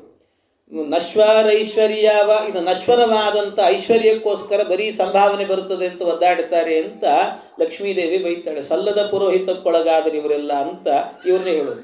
ಹಾಗೆ ಆ ಶುಕ್ರಾಚಾರ್ಯ ಪೌರೋಹಿತ್ಯ, ಆದರೆ ಇವರು ವಿಶೇಷವಾಗಿ ತಪಸ್ಸಿಗೆ ಹೋಗಿದ್ದರಂಥವ್ರು. ಏನು ತಪಸ್ಸು ಅಂದರೆ, ಒಂದು ಮೃತ ಸಂಜೀವಿನಿ ಅಂತ ಒಂದು ವಿದ್ಯೆಯನ್ನು ಪಡಿಬೇಕು ಅಂತ ತಪಸ್ಸು ಮಾಡಲಿಕ್ಕೆ ಹೋಗಿದ್ದರಂತೆ. ಅಂದರೆ ಮೃತ ಸಂಜೀವಿನಿ ಅಂದರೆ ಸತ್ತವ್ರನ್ನ ಬದುಕಿಸುವ ವಿದ್ಯೆ, ಅದು ಅಂಥ ಒಂದು ವಿದ್ಯೆಯನ್ನು ಕಲಿಬೇಕು ಅಂತ. ಅದು ಹೇಗೆ ಅಂದರೆ ತಲೆ ಕೆಳಗೆ ಮಾಡಿ ತಪಸ್ಸು ಮಾಡ್ತಾ ಇದ್ರಂಥವ್ರು. ಕೆಲವರು ತಲೆಯೂರಿ ತಪಗೈದು ಪುಣ್ಯವ ಅಂತಾರಲ್ಲ, ತಲೆ ಕೆಳಗೆ ಮಾಡಿ ತಪಸ್ಸು ಮಾಡ್ತಿದ್ರು. ಅಂಥ ತಪಸ್ಸಿಗೆ ಹೋಗಿಬಿಟ್ಟಿದ್ರು. ಇಲ್ಲಿ ನೋಡ್ಕೊಳ್ಳಿಕ್ಕೆ ಯಾರು ಅಂದರೆ ಇವರಿಬ್ಬರೇನೆ, ಷಂಡ ಮರ್ಕ ಇಬ್ಬರು ಇದ್ರು. ಅವರಿಬ್ಬರೇ ನೋಡ್ಕೊಳ್ತಾ ಇದ್ರಂತೆ. ಅವ್ರ ಬಳಿಗೆ ಏನು ಮಾಡಿದ ಅಂದರೆ ಈ ಪ್ರಹ್ಲಾದರಾಜರನ್ನು ಕಳಿಸಿಕೊಟ್ಟನಂತೆ. ಆ ಪ್ರಹ್ಲಾದರಾಜರನ್ನು ಕಳಿಸಿಕೊಟ್ಟಾಗ ಪ್ರಹ್ಲಾದರಾಜರು ಕೂಡ ಹೋದ್ರು ಅವರಿಗೆ ಅಧ್ಯಯನ ಮಾಡಲಿಕ್ಕೆ ಅಂತ ಹೋಗಿದ್ದಾರೆ. ಅಲ್ಲಿ ಹೋದಾಗ ಎಲ್ಲರಿಗೂ ಕೂಡ ಅಲ್ಲಿ ಏನು ಹೇಳ್ತಿದ್ರು ಅಂದರೆ, ಮೊದಲನೇದಾಗಿ ದಂಡನೀತಿಯನ್ನೇ ಮೊದಲು ಹೇಳ್ಕೊಡ್ತಿದ್ರು. ಅವ್ರನ್ನ ಹೊಡಿ ಬಡಿ ಅನ್ನೋದನ್ನ ಹೇಳ್ಕೊಡ್ತಿದ್ರು. ಇವತ್ತೆಲ್ಲ ಮಾಡ್ತಾರೆ ನೋಡಿ, ಕೆಲವೆಲ್ಲ ಇರ್ತದೆ, ಕೆಲವು ಶಾಲೆಗಳು ಅದಕ್ಕೆ ಮಾಡ್ಕೊಂಡಿರ್ತಾರೆ ಕೆಲವರೆಲ್ಲ. ಯಾಕೆಂದರೆ ಅಲ್ಲಿ ಹೇಳ್ಕೊಡೋದೇ ಇದನ್ನು ಹೇಳ್ಕೊಡ್ತಿರ್ತಾರೆ, ಹೊಡಿರಿ ಬಡಿರಿ ಅಂತಲೇ ಹೇಳ್ಕೊಡ್ತಿರ್ತಾರೆ ಕೆಲವರು. ಅಂಥದ್ದನ್ನೇ ಹೇಳ್ಕೊಡ್ತಿದ್ರಂತೆ. ಹೀಗೆ ಇಂಥ ಪಾಠಗಳನ್ನು ಅಲ್ಲಿ ಎತ್ತತ್ರ ಗುರುಣಾ ಪ್ರೋಕ್ತಂ ಶುಶ್ರುವೇನ ಪಪಾಠ ನ ಸಾಧು ಮನಸಾ ಮೇನೆ ಸ್ವರೂಪ ಸಂಗ್ರಹಾಶ್ರಯಂ. ಅಲ್ಲಿಗೆ ಹೋದ ನಂತರ ಇದೆಲ್ಲ ಸರಿ ಇಲ್ಲ ಈ ಸಿದ್ಧಾಂತ ಅಂತ, ಇದೆಲ್ಲ ವೈಷ್ಣವ ಸಿದ್ಧಾಂತಕ್ಕೆ ವಿರುದ್ಧವಾದ ಸಿದ್ಧಾಂತ ಅಂತ ಅದನ್ನು ಒಪ್ಪುತ್ತಾನೇ ಇರಲಿಲ್ಲಂತೆ ಪ್ರಹ್ಲಾದರಾಜರು. ಇದು ಯಾವುದು ಸರಿ ಇಲ್ಲ ಅಂತ ಹೇಳ್ತಿದ್ದ. 15 ದಿವಸ ಅಷ್ಟೇ ಪಾಠ ಆಗಿತ್ತು. 15 ದಿವಸ ಪಾಠ ಆದಾಗ ಒಮ್ಮೆ ಏನಾಯ್ತಂತೆ, ಈ ಹಿರಣ್ಯಕಶಿಪು ತನ್ನ ಮಗನನ್ನು ಕರೆಸಿದ್ನಂತೆ. ತುಂಬಿದ ಸಭೆ 15 ದಿವಸದ ಪಾಠ ಆದ ಕೂಡಲೇ ಒಮ್ಮೆ ಕರೆಸಿ ಕೇಳಿದ್ನಂತೆ. ಅದು ತುಂಬಿದ ಸಭೆಯಲ್ಲಿ ಇವನು ಸಿಂಹಾಸನದಲ್ಲಿ ಕೂತುಕೊಂಡಿದ್ದ. ಆ ಸಿಂಹಾಸನದಲ್ಲಿ ಕೂತುಕೊಂಡು ತಾನು ತನ್ನ ತೊಡೆ ಮೇಲೆ ಅವನ ಮಗನನ್ನು ಕರೆದು ಕೂಡಿಸಿಕೊಂಡು ಪ್ರಹ್ಲಾದನಿಗೆ ಕೇಳಿದ್ನಂತೆ, ಮಗು ಪ್ರಹ್ಲಾದ, 15 ದಿವಸದಿಂದ ನಿಮ್ಮ ವಿದ್ಯಾಪೀಠದಲ್ಲಿ ಓದ್ತಾ ಇದ್ದಿ, ನಿನ್ನ ಮನಸ್ಸಿಗೆ ಹಿಡಿಸಿದ ಪಾಠ ಯಾವುದು ಅಂತ ಕೇಳಿದಂತೆ. ನಿನ್ನ ಮನಸ್ಸಿಗೆ ಹಿಡಿಸಿದ ಪಾಠ ಯಾವುದು ಹೇಳು ಅಂತಂದು. ಹೇಳು ಅಂದ ಕೂಡಲೇ ಪ್ರಹ್ಲಾದರಾಜರಿಗೆ ಕೇಳಬೇಕೇನು, ಅಪ್ಪ ಹೇಳ್ತೀನಿ ಅಂತ ಹೇಳಿ ತೊಡೆಯಿಂದ ಕೆಳಗಿಳಿದ್ನಂತ. ಒಂದು ಸರ್ತಿ ಕೆಳಗಿಳಿದು 2 ಕೈ ಜೋಡಿಸಿದ್ನಂತೆ. 2 ಕೈ ಜೋಡಿಸಿ ಹರಯೇ ನಮಃ ಅನ್ನಂತೊಂದು ಸರ್ತಿ ಹರಯೇ ನಮಃ ಅಂತ ಹೇಳಿಕೊಂಡು ಶುರು ಮಾಡಿದ.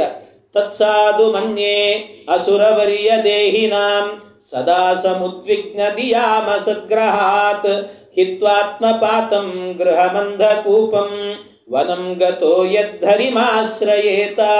ಪ್ರಹ್ಲಾದರಾಜರು ಹೇಳಿದ್ರು, ಅಪ್ಪ ನನ್ನ ಮನಸ್ಸಿಗೆ ಹಿಡಿಸಿದ ಪಾಠ ಏನು ಅಂತಂದರೆ ಒಂದೇ ಒಂದು ಪಾಠ ಹಿಡಿಸಿದೆ. ಏನು? ಹಿತ್ವಾತ್ಮಪಾತಂ ಗೃಹಮಂಧಕೂಪಂ. ಅಂಧಕೂಪದಂತೆ ಇರುವಂಥ ನಿನ್ನ ಮನೆಯನ್ನು ಬಿಟ್ಟು ವನಂ ಗತೋ ಯದ್ಧರಿಮಾಶ್ರಯೇತ, ಕಾಡಿಗೆ ಹೋಗಿ ಹರಿಹರಿ ಅಂತ ಹರಿನಾಮ ಸ್ಮರಣೆ ಮಾಡಬೇಕು ಅನ್ನಿಸ್ತಿದ್ದೆ ನೋಡಿ. ಇದು ಒಂದೇ ನನ್ನ ಮನಸ್ಸಿಗೆ ಹಿಡಿಸಿದ ಪಾಠ ಅಂತಂದು. ಇದೇ ನನ್ನ ಮನಸ್ಸಿಗೆ ಹಿಡಿಸಿದ್ದು. ಕೇಳ್ತಾನವನು, ಶ್ರುತ್ವಾ ಪುತ್ರಗಿರೋ ದೈತ್ಯ ಪರಪಕ್ಷ ಸಮೀಹಿತ. ಏನೋ ಯಾಕೋ ನನ್ನ ಮನೆ ಬಿಟ್ಟು ಹೋಗಬೇಕು ಅಂತಿದ್ದೀಯಲ್ಲ, ನನ್ನ ಮನೆಯಲ್ಲಿ ಏನು ಕಡಿಮೆ ಆಗಿದೆ ಅಂತ ಕೇಳಿದೆ. ಏನು ಕಡಿಮೆ ಆಗಿದೆ ನಿನಗೆ? ಊಟ ಇಲ್ವಾ, ತಿಂಡಿ ಇಲ್ವಾ, ಏನು ಬೇಕು ನಿನಗೆ ಅಂತ ಕೇಳಿದ. ಪ್ರಹ್ಲಾದರಾಜರು ಹೇಳ್ತಾರೆ, ಅಪ್ಪ ನಿನ್ನ ಮನೆಯಲ್ಲಿ ಎಲ್ಲ ಇದೆಯಪ್ಪ, ಎಲ್ಲ ಇದೆ, ಬೇಕಾದಷ್ಟು ಸಂಪತ್ತಿದೆ, ತಿಂಡಿ ತಿನಿಸು ಎಲ್ಲ ಇದೆಯಪ್ಪ. ಇದ್ದರೂ ಕೂಡ ನಿನ್ನ ಮನೆಯಲ್ಲಿ ಒಂದೇ ಒಂದಿಲ್ಲ. ಏನು ಅಂದರೆ ಹರಿನಾಮ ಸ್ಮರಣೆಯ ವಾತಾವರಣ ಇಲ್ಲ. ಯಾವ ಮನೆಯಲ್ಲಿ ಹರಿನಾಮ ಚಿಂತನೆಯ ವಾತಾವರಣ ಇಲ್ಲವೋ ಅದು ಮನೆಯಲ್ಲ, ಅದು ಸ್ಮಶಾನ ಅಂದ್ಬಿಟ್ರು ಪ್ರಹ್ಲಾದರಾಜರು. ಅಂಥ ಮನೆಯಲ್ಲಿ ನಾನು ಇರೋದಿಲ್ಲ ಅಂತಾರೆ. ರಾಘವೇಂದ್ರ ಸ್ವಾಮಿಗಳು ನಮ್ಮ ಮನೆಗೆ ಬರಬೇಕು ಅಂದರೆ ಹರಿನಾಮ ಚಿಂತನೆ ಇದ್ದರೆ, ಪ್ರತಿನಿತ್ಯ ಹರಿಭಜನೆಗಳು ನಡೀತಿದ್ರೆ ಅಂಥ ಮನೆಗೆ ರಾಯರು ಬಂದು ಕೂತ್ಕೊಳ್ತಾರಂತೆ, ಪ್ರಹ್ಲಾದರಾಜರು ಬರ್ತಾರಂತೆ. ಇದ್ದಿದ್ರು ಬರೋದಿಲ್ಲ ಅವರು. ಆದ್ದರಿಂದ ನಿತ್ಯ ಏನಿಲ್ಲ ಅಂದರೂ ಕೂಡ ಒಂದಾದರೂ ಹಾಡನ್ನು ಭಜನೆ ಮಾಡಿರಿ, ದೇವ್ರ ಎದುರಿಗೆ ಕೂತ್ಕೊಂಡು ಒಂದು ತಾಳ ಹಾಕ್ರಿ. ತಾಳ ಬಿಟ್ವಿ ಅಂತ ಆದರೆ ರಾಯರು ಬರೋದಿಲ್ಲ ನಮ್ಮ ಮನೆಗೆ. ಆದ್ದರಿಂದ ಅವ್ರು ಬರಬೇಕು ಅಂದರೆ ನಿತ್ಯ ಮಾಡಬೇಕಂತ. ಹಾಗೆ ಪ್ರಹ್ಲಾದರಾಜರು ಹೇಳ್ತಾರೆ, ಅಂತಹ ಮನೆಯಲ್ಲಿ ಇರ್ಲಿಕ್ಕೆ ನನಗೆ ಆಗ್ತಾ ಇಲ್ಲ ಅಂತಂದರು. ಇವನು ಹೇಳಿದ, ಇಲ್ಲ, ಇದು ನನ್ನ ಮಗ ಮಾತಾಡ್ತಿರುವಂಥ ಮಾತಲ್ಲ. ಯಾರೋ ವೈಷ್ಣವರು ಬಂದಿದ್ದಾರೆ, ಆ ವೈಷ್ಣವರು ಬಂದು ನನ್ನ ಮಗನ ತಲೆ ಕೆಡಿಸಿದ್ದಾರೆ ಅಷ್ಟೇ. ಇಲ್ದಿದ್ರೆ ಇಂಥ ಮಾತಾಡ್ತಾನೇನು? ಯಾರೋ ಬಂದು ತಲೆ ಕೆಡಿಸಿದ್ದಾರೆ. ನನ್ನ ಮಗ ಸಮ್ಯಕ್ ವಿದಾರ್ಯತಾಂಬಾಲೋ ಗುರುಗೆ ಹೇ ದ್ವಿಜಾತಿಭಿಹಿ. ಅವ್ರನ್ನ ಕರೆದು ಹೇಳಿದಂತೆ, ನೀವೆಲ್ಲ ನೋಡ್ಕೊಳ್ಬೇಕು, ಚಂಡಾಮರ್ಕರು ಸರಿಯಾಗಿ ಯಾರೋ ಬಂದು ನನ್ನ ಮಗನ ತಲೆ ಕೆಡಿಸ್ತಿದ್ದಾರೆ, ಯಾಕೆ ಹೀಗೆ ಮಾಡ್ತಿದ್ದಾರೆ? ಬುದ್ಧಿಭೇದ ಪರಕೃತ ಉತಾಹೋತೆ ಸ್ವತೋಭವತು ಅಂತ. ಬುದ್ಧಿಭೇದ ಪರಕೃತ, ಅವನ ಬುದ್ಧಿಯಲ್ಲಿ ಇಂಥದ್ದನ್ನೆಲ್ಲ ತುಂಬಿದವರು ಯಾರೋ ಏನೋ ಬಂದು ಉಪದೇಶ ಮಾಡಿದ್ದಾರೆ ಅಷ್ಟೇ, ಅವನಿಂಥವನಲ್ಲ ಅಂತ ಹೇಳಿದರು. ಇಷ್ಟು ಹೇಳಿದಾಗ ಆಗ ಸರಿ ಅಂತ ಎಲ್ಲ ಅವ್ರನ್ನ ಕರ್ಕೊಂಡು ಹೋದ್ರಂತೆ ಪ್ರಹ್ಲಾದರಾಜರನ್ನು. ಪ್ರಹ್ಲಾದರಾಜ ಇದು ಏನು ಮಾಡಬೇಕು? ದೊಡ್ಡ ಸಭೆಯಲ್ಲಿ ಬೇರೆ ಅವಮಾನ ಆಗಿಬಿಡುತ್ತೆ ಇವನಿಗೆ.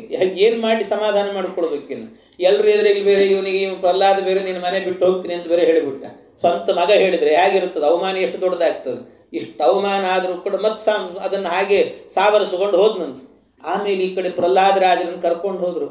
ಆಗ ಅವನನ್ನು ಕೇಳಿದ್ರಂತೆ, ಅಲ್ಲೋ ಪ್ರಹ್ಲಾದ, ಆ ಗುರುಗಳೇ ಕೇಳ್ತಿದ್ದಾರೆ ಚಂಡಾಮರ್ಕರು, ಪ್ರಹ್ಲಾದ ನಾವಂತೂ ನಿನಗೆ ಈ ಪಾಠ ಹೇಳ್ಕೊಟ್ಟಿಲ್ಲ, ಯಾರು ಹೇಳ್ಕೊಟ್ರು ನಿನಗೆ ಈ ಪಾಠನ ಅಂದ್ರೆ? ನಾವು ಹೇಳ್ಕೊಟ್ಟಿಲ್ಲ, ನಿನಗೆ ಯಾರಾದರೂ ಬಂದು ಏನಾದರೂ ಕೂಡ ಹೇಳ್ಕೊಟ್ರ? ನಾವು ಯಾರಿಗೂ ಹೇಳೋದಿಲ್ಲ, ನೀನು ನಮಗೆ ಹೇಳು ಅಂತಂದ್ರಂತೆ.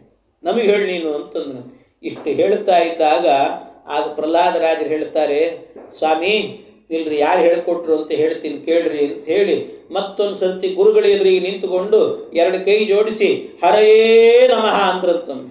ಹರಯೇ ನಮಃ ಅಂತೇಳಿ ಹೇಳಲಿಕ್ಕೆ ಶುರು ಮಾಡಿದರು. ನೋಡಿ ಸ್ವಾಮಿ, ಇದನ್ಯಾವುದನ್ನು ಕೂಡ ನನಗೆ ಯಾರು ಹೇಳಿಕೊಟ್ಟದ್ದಲ್ಲ. ಮತ್ತೇನು ಅಂದರೆ ಇದನ್ನೆಲ್ಲ ಪ್ರೇರಣೆ ಮಾಡುವವನೇ ಭಗವಂತ ಅಂತ.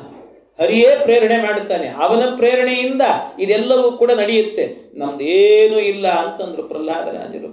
ಆನೀಯತಾಮರೇವೇತ್ರಮಸ್ಮಾಕಂ ಅಯಶಸ್ಕೃತಃ ಕುಲಾಂಗಾರಸ್ಯ ದುರ್ಬುದ್ಧೇಶ್ಚ ಚತುರ್ಥೋಸ್ಯೋದಿತೋ ದಮಃ. ಇವನಿಗೆ ಕೋಲ್ ತನ್ನಿ, ಇವನನ್ನು ಹೊಡೆದು ಹಾಕಿಬಿಡೋಣ ಅಂತಂದ್ರಂತಲ್ಲಿದ್ದವರೆಲ್ಲ. ಕೋಲ್ ತನ್ನಿ, ಇವನಿಗೆ ಸಾಮ ದಾನ ಭೇದ ಆಗಲ್ಲ, ಇವನಿಗೆ ದಂಡವೇ ಸರಿ ಇವನಿಗೆ ಅಂತ ಕೋಲ್ ತನ್ನಿ ಹೊಡಿತೀವಿ ಅಂತ ಹೆದರಿಸಿದ್ರಂತೆ. ಇಷ್ಟು ಹೆದರಿಸಿದ್ರು ಕೂಡ ಪ್ರಹ್ಲಾದರಾಜರು ಹೇಳುತ್ತಾರೆ, ನೋಡಿ ನೋಡಿ, ಈ ಕೋಲ್ ತನ್ನಿ ಹೊಡಿತೀನಿ ನಿಂತಿದ್ದೀರಲ್ಲ, ಇದಕ್ಕೆ ಪ್ರೇರಣೆನೂ ಕೂಡ ಭಗವಂತನೇ ಅಂತಂದರು. ಇದನ್ನು ಪ್ರೇರಣೆ ಮಾಡ್ತಿರೋದು ಭಗವಂತನೇ ಅಂತಂದರು. ಏನು ಹೇಳಬೇಕು ಇವ್ರಿಗೆ ಗೊತ್ತಾಗ್ತಾ ಇಲ್ಲ, ಏನು ಇಷ್ಟು ಮಾಡಿದರೂ ಕೂಡ ಕೇಳ್ತಿಲ್ಲಲ್ಲ ಅಂತ ಪಾದಯೋಃ ಪತಿತಂ ಬಾಲಂ ಪ್ರತಿನಂದ್ಯಾಶಿಷಾಸುರಃ ಪರಿಶ್ವಜ್ಯ ಶಿರಂ ದೌರ್ಭ್ಯಾಂ ಪರಮಾಮಾಪ ನಿರ್ವೃತಿಂ. ಇವನನ್ನು ಏನು ಮಾಡಲಿಕ್ಕೆ ಸಾಧ್ಯ ಇಲ್ಲ ಅಂಥೇಳಿ ಬಿಟ್ಬಿಡೋ ಮಾರಾಯ, ಸುಮ್ಮನೆ ನಾವು ಏನು ಮಾಡಲ್ಲ, ನೀನು ಏನು ಮಾಡಬೇಡ, ಇದನ್ನು ಜಾಸ್ತಿ ಗದ್ದಲ ಮಾಡಲಿಕ್ಕೆ ಹೋಗಬೇಡ, ಒಳಗೆ ಬಂದು ಸುಮ್ಮನಿರು ಅಂತ ಹೇಳಿದ್ರು. ಆ ಗುರುಕುಲವೇ ಆಗಿತ್ತು ಅಂತಾರೆ, ಚಂಡಾಮರ್ಕರ ಗುರುಕುಲ. ನೋಡ್ರಿ, ಮೊಟ್ಟ ಮೊದಲಿಗೆ ಏನು ಅಂತಂದರೆ, ಇದು ಜಗತ್ತಿನಲ್ಲೇನೆ ಒಂದು, ಇವತ್ತೆಲ್ಲ ಕಾಲೇಜುಗಳು ಅಲ್ಲಿ ಇಲ್ಲಿ ಎಲ್ಲ ಕಡೆಯಲ್ಲೂ ಕೂಡ ಒಂದು ಸ್ಟೂಡೆಂಟ್ ಯೂನಿಯನ್ ಅಂತೆಲ್ಲ ಇರುತ್ತದೆ. ಈ ಸ್ಟೂಡೆಂಟ್ ಯೂನಿಯನ್ ಅಂತ ಆರಂಭ ಮಾಡಿದವರೇ ಮೊದಲು ಪ್ರಹ್ಲಾದರಾಜರು. ಯಾಕೆ ಅಂದರೆ ಪ್ರಹ್ಲಾದರಾಜರು ಹೋರಾಟ ಮಾಡ್ತಾರೆ. ಯಾವುದಕ್ಕೆ ಹೋರಾಟ ಮಾಡಿದರು ಅಂತಂದರೆ, ಅವರ ಶಾಲೆ ಒಳಗಡೆ ಬರೀ ದಂಡನೀತಿಯನ್ನೇ ಹೇಳ್ಕೊಡ್ತಾ ಇದ್ರು. ಎಲ್ಲೂ ಕೂಡ ಒಂದೇ ಒಂದು ಸಬ್ಜೆಕ್ಟು ಕೂಡ ಫಿಲಾಸಫಿ ಬಗ್ಗೆ ಇರಲಿಲ್ಲ ಅಲ್ಲಿ. ಅದಕ್ಕೆ ಅವರು ಹೇಳಿದರು, ನೀವು ಬೇರೆ ಸಬ್ಜೆಕ್ಟ್ ಕಲಿಸ್ರಿ, ಇಲ್ಲ ಅಂತ ಹೇಳಲಿಲ್ಲ, ಆದರೆ ಎಲ್ಲ ಸಬ್ಜೆಕ್ಟಿನ ಜೊತೆಗೂ ಕೂಡ ನಿಮಗೆ ಕಾಮರ್ಸ್ ಇರಲಿ, ಸೈನ್ಸ್ ಇರಲಿ, ಅದು ಫಿಸಿಕ್ಸ್ ಇರಲಿ, ಕೆಮಿಸ್ಟ್ರಿ ಇರಲಿ, ಬಯಾಲಜಿ ಇರಲಿ ಅಥವಾ ಮ್ಯಾಥ್ಸ್ ಇರಲಿ, ಏನಿದ್ರೂ ಕೂಡ ಅದ್ರ ಜೊತೆಗೆ ಒಂದು ಫಿಲಾಸಫಿ ಇಡ್ರಿ, ಒಂದು ಪಿರಿಯಡ್ ಆದರೂ ಕೂಡ ಫಿಲಾಸಫಿಯನ್ನು ಹೇಳ್ರಿ ಅಂತಂದರು. ಇದಕ್ಕೆ ಹೋರಾಟ ಮಾಡಿದಂಥ ಮಹಾತ್ಮರು ಪ್ರಹ್ಲಾದರಾಜರು. ಯಾಕೆಂದರೆ ಆ ಗುರುಕುಲಗಳೆಲ್ಲ ಹೇಗಿತ್ತು ಅಂದರೆ ಇವತ್ತಿನ ಗುರುಕುಲಗಳಂತೆ ಅಂತಾರೆ. ನಮ್ಮ ಗುರುಗಳು ಒಂದು ಕತೆ ಹೇಳ್ತಿದ್ರು ಯಾವಾಗಲೂ ಕೂಡ. ಚಂಡಾಮರ್ಕರ ಗುರುಕುಲ ಹೇಗಿತ್ತು ಅಂತಂದರೆ, ಚಂಡಾಮರ್ಕರ ಗುರುಕುಲ ಬಹಳ ವಿಚಿತ್ರ. ಇವತ್ತಿನ ಗುರುಕುಲಗಳಿರ್ತಾವೆ ನೋಡ್ರಿ, ಇವತ್ತಿನ ಗುರುಕುಲಗಳು ಅಂದರೆ ಶಾಲೆಗಳು ಅಂತ. ಈ ಶಾಲೆಗಳಲ್ಲೆಲ್ಲ ಏನಾಗಿಬಿಟ್ಟಿರ್ತದೆ ಅಂದರೆ, ಓದೋದಿಲ್ಲ, ಮಣ್ಣಿಲ್ಲ, ಅವು ಏನೋ ಮೀಸಲಾತಿ ಅದು ಇದು ಅಂಥೇಳಿ ದೊಡ್ಡ ದೊಡ್ಡ ಪೋಸ್ಟಿಗೆ ಹೋಗಿಬಿಡ್ತಾವೆ ಕೆಲವು. ಅವಕ್ಕೇನು ಅಂದರೆ ಆ ಅಂದರೆ ಠ ಗೊತ್ತಿರೋ, ಠ ಅಂದರೆ ಆಗುತ್ತೆ, ಏನೂ ಗೊತ್ತಿರೋದಿಲ್ಲ ಅಂಥವ್ರು ಹೋಗಿ ಕೂತ್ಬಿಟ್ಟು ದೊಡ್ಡ ದೊಡ್ಡ ಸ್ಥಾನದಲ್ಲಿ ಕೂತ್ಬಿಡ್ತಾರೆ. ಒಮ್ಮೆ ಏನಾಯ್ತಂತೆ, ಈ ಶಾಲೆಗಳಿಗೆಲ್ಲ ಒಬ್ಬ ಇನ್ಸ್ಪೆಕ್ಟ್ರ್ ಅಂತಿರ್ತಾರೆ, ಕೆಲವರು ಇನ್ಸ್ಪೆಕ್ಟ್ರು, ಅವ್ರು ಆಗಾಗ್ಗೆ ಹೋಗಿ ಇನ್ಸ್ಪೆಕ್ಷನ್ ಮಾಡ್ತಿರ್ತಾರೆ. ಒಮ್ಮೆ ಏನಾಯ್ತಂತೆ, ಒಬ್ಬ ಇನ್ಸ್ಪೆಕ್ಟ್ರ್ ಇದ್ದಂತೆ, ಯಾವುದೋ ಒಂದು ಮೀಸಲಾತಿಯಿಂದ ಮೇಲೆ ಬಂದ್ಬಿಟ್ಟಿದ್ದ. ಅವನಿಗೆ ಏನಾಗಿಬಿಡ್ತು, ಒಮ್ಮೆ ಒಂದು ಸ್ಕೂಲಿಗೆ ಇನ್ಸ್ಪೆಕ್ಷನ್ಗೆ ಹೋಗಬೇಕು ಅನ್ನೋ ಪರಿಸ್ಥಿತಿ ಬಂತು. ಅವನಿಗೆ ಗೋಳು ಪಾಪ ಅವನಿಗೆ. ಯಾಕೆ ಅಂದರೆ, ನಾನೇನು ಇನ್ಸ್ಪೆಕ್ಷನ್ಗೆ ಹೋಗ್ತಿದ್ದೀನಿ, ಆದರೆ ಇನ್ಸ್ಪೆಕ್ಷನ್ಗೆ ಹೋದಾಗ ಏನಾದರೂ ಕ್ವಶನ್ ಮಾಡಬೇಕಲ್ಲ, ಏನು ಕ್ವಶನ್ನೇ ಗೊತ್ತಿಲ್ಲ ಅವನಿಗೆ, ಏನು ಕೇಳಬೇಕು ಅಂತಲೇ ಗೊತ್ತಿಲ್ಲ.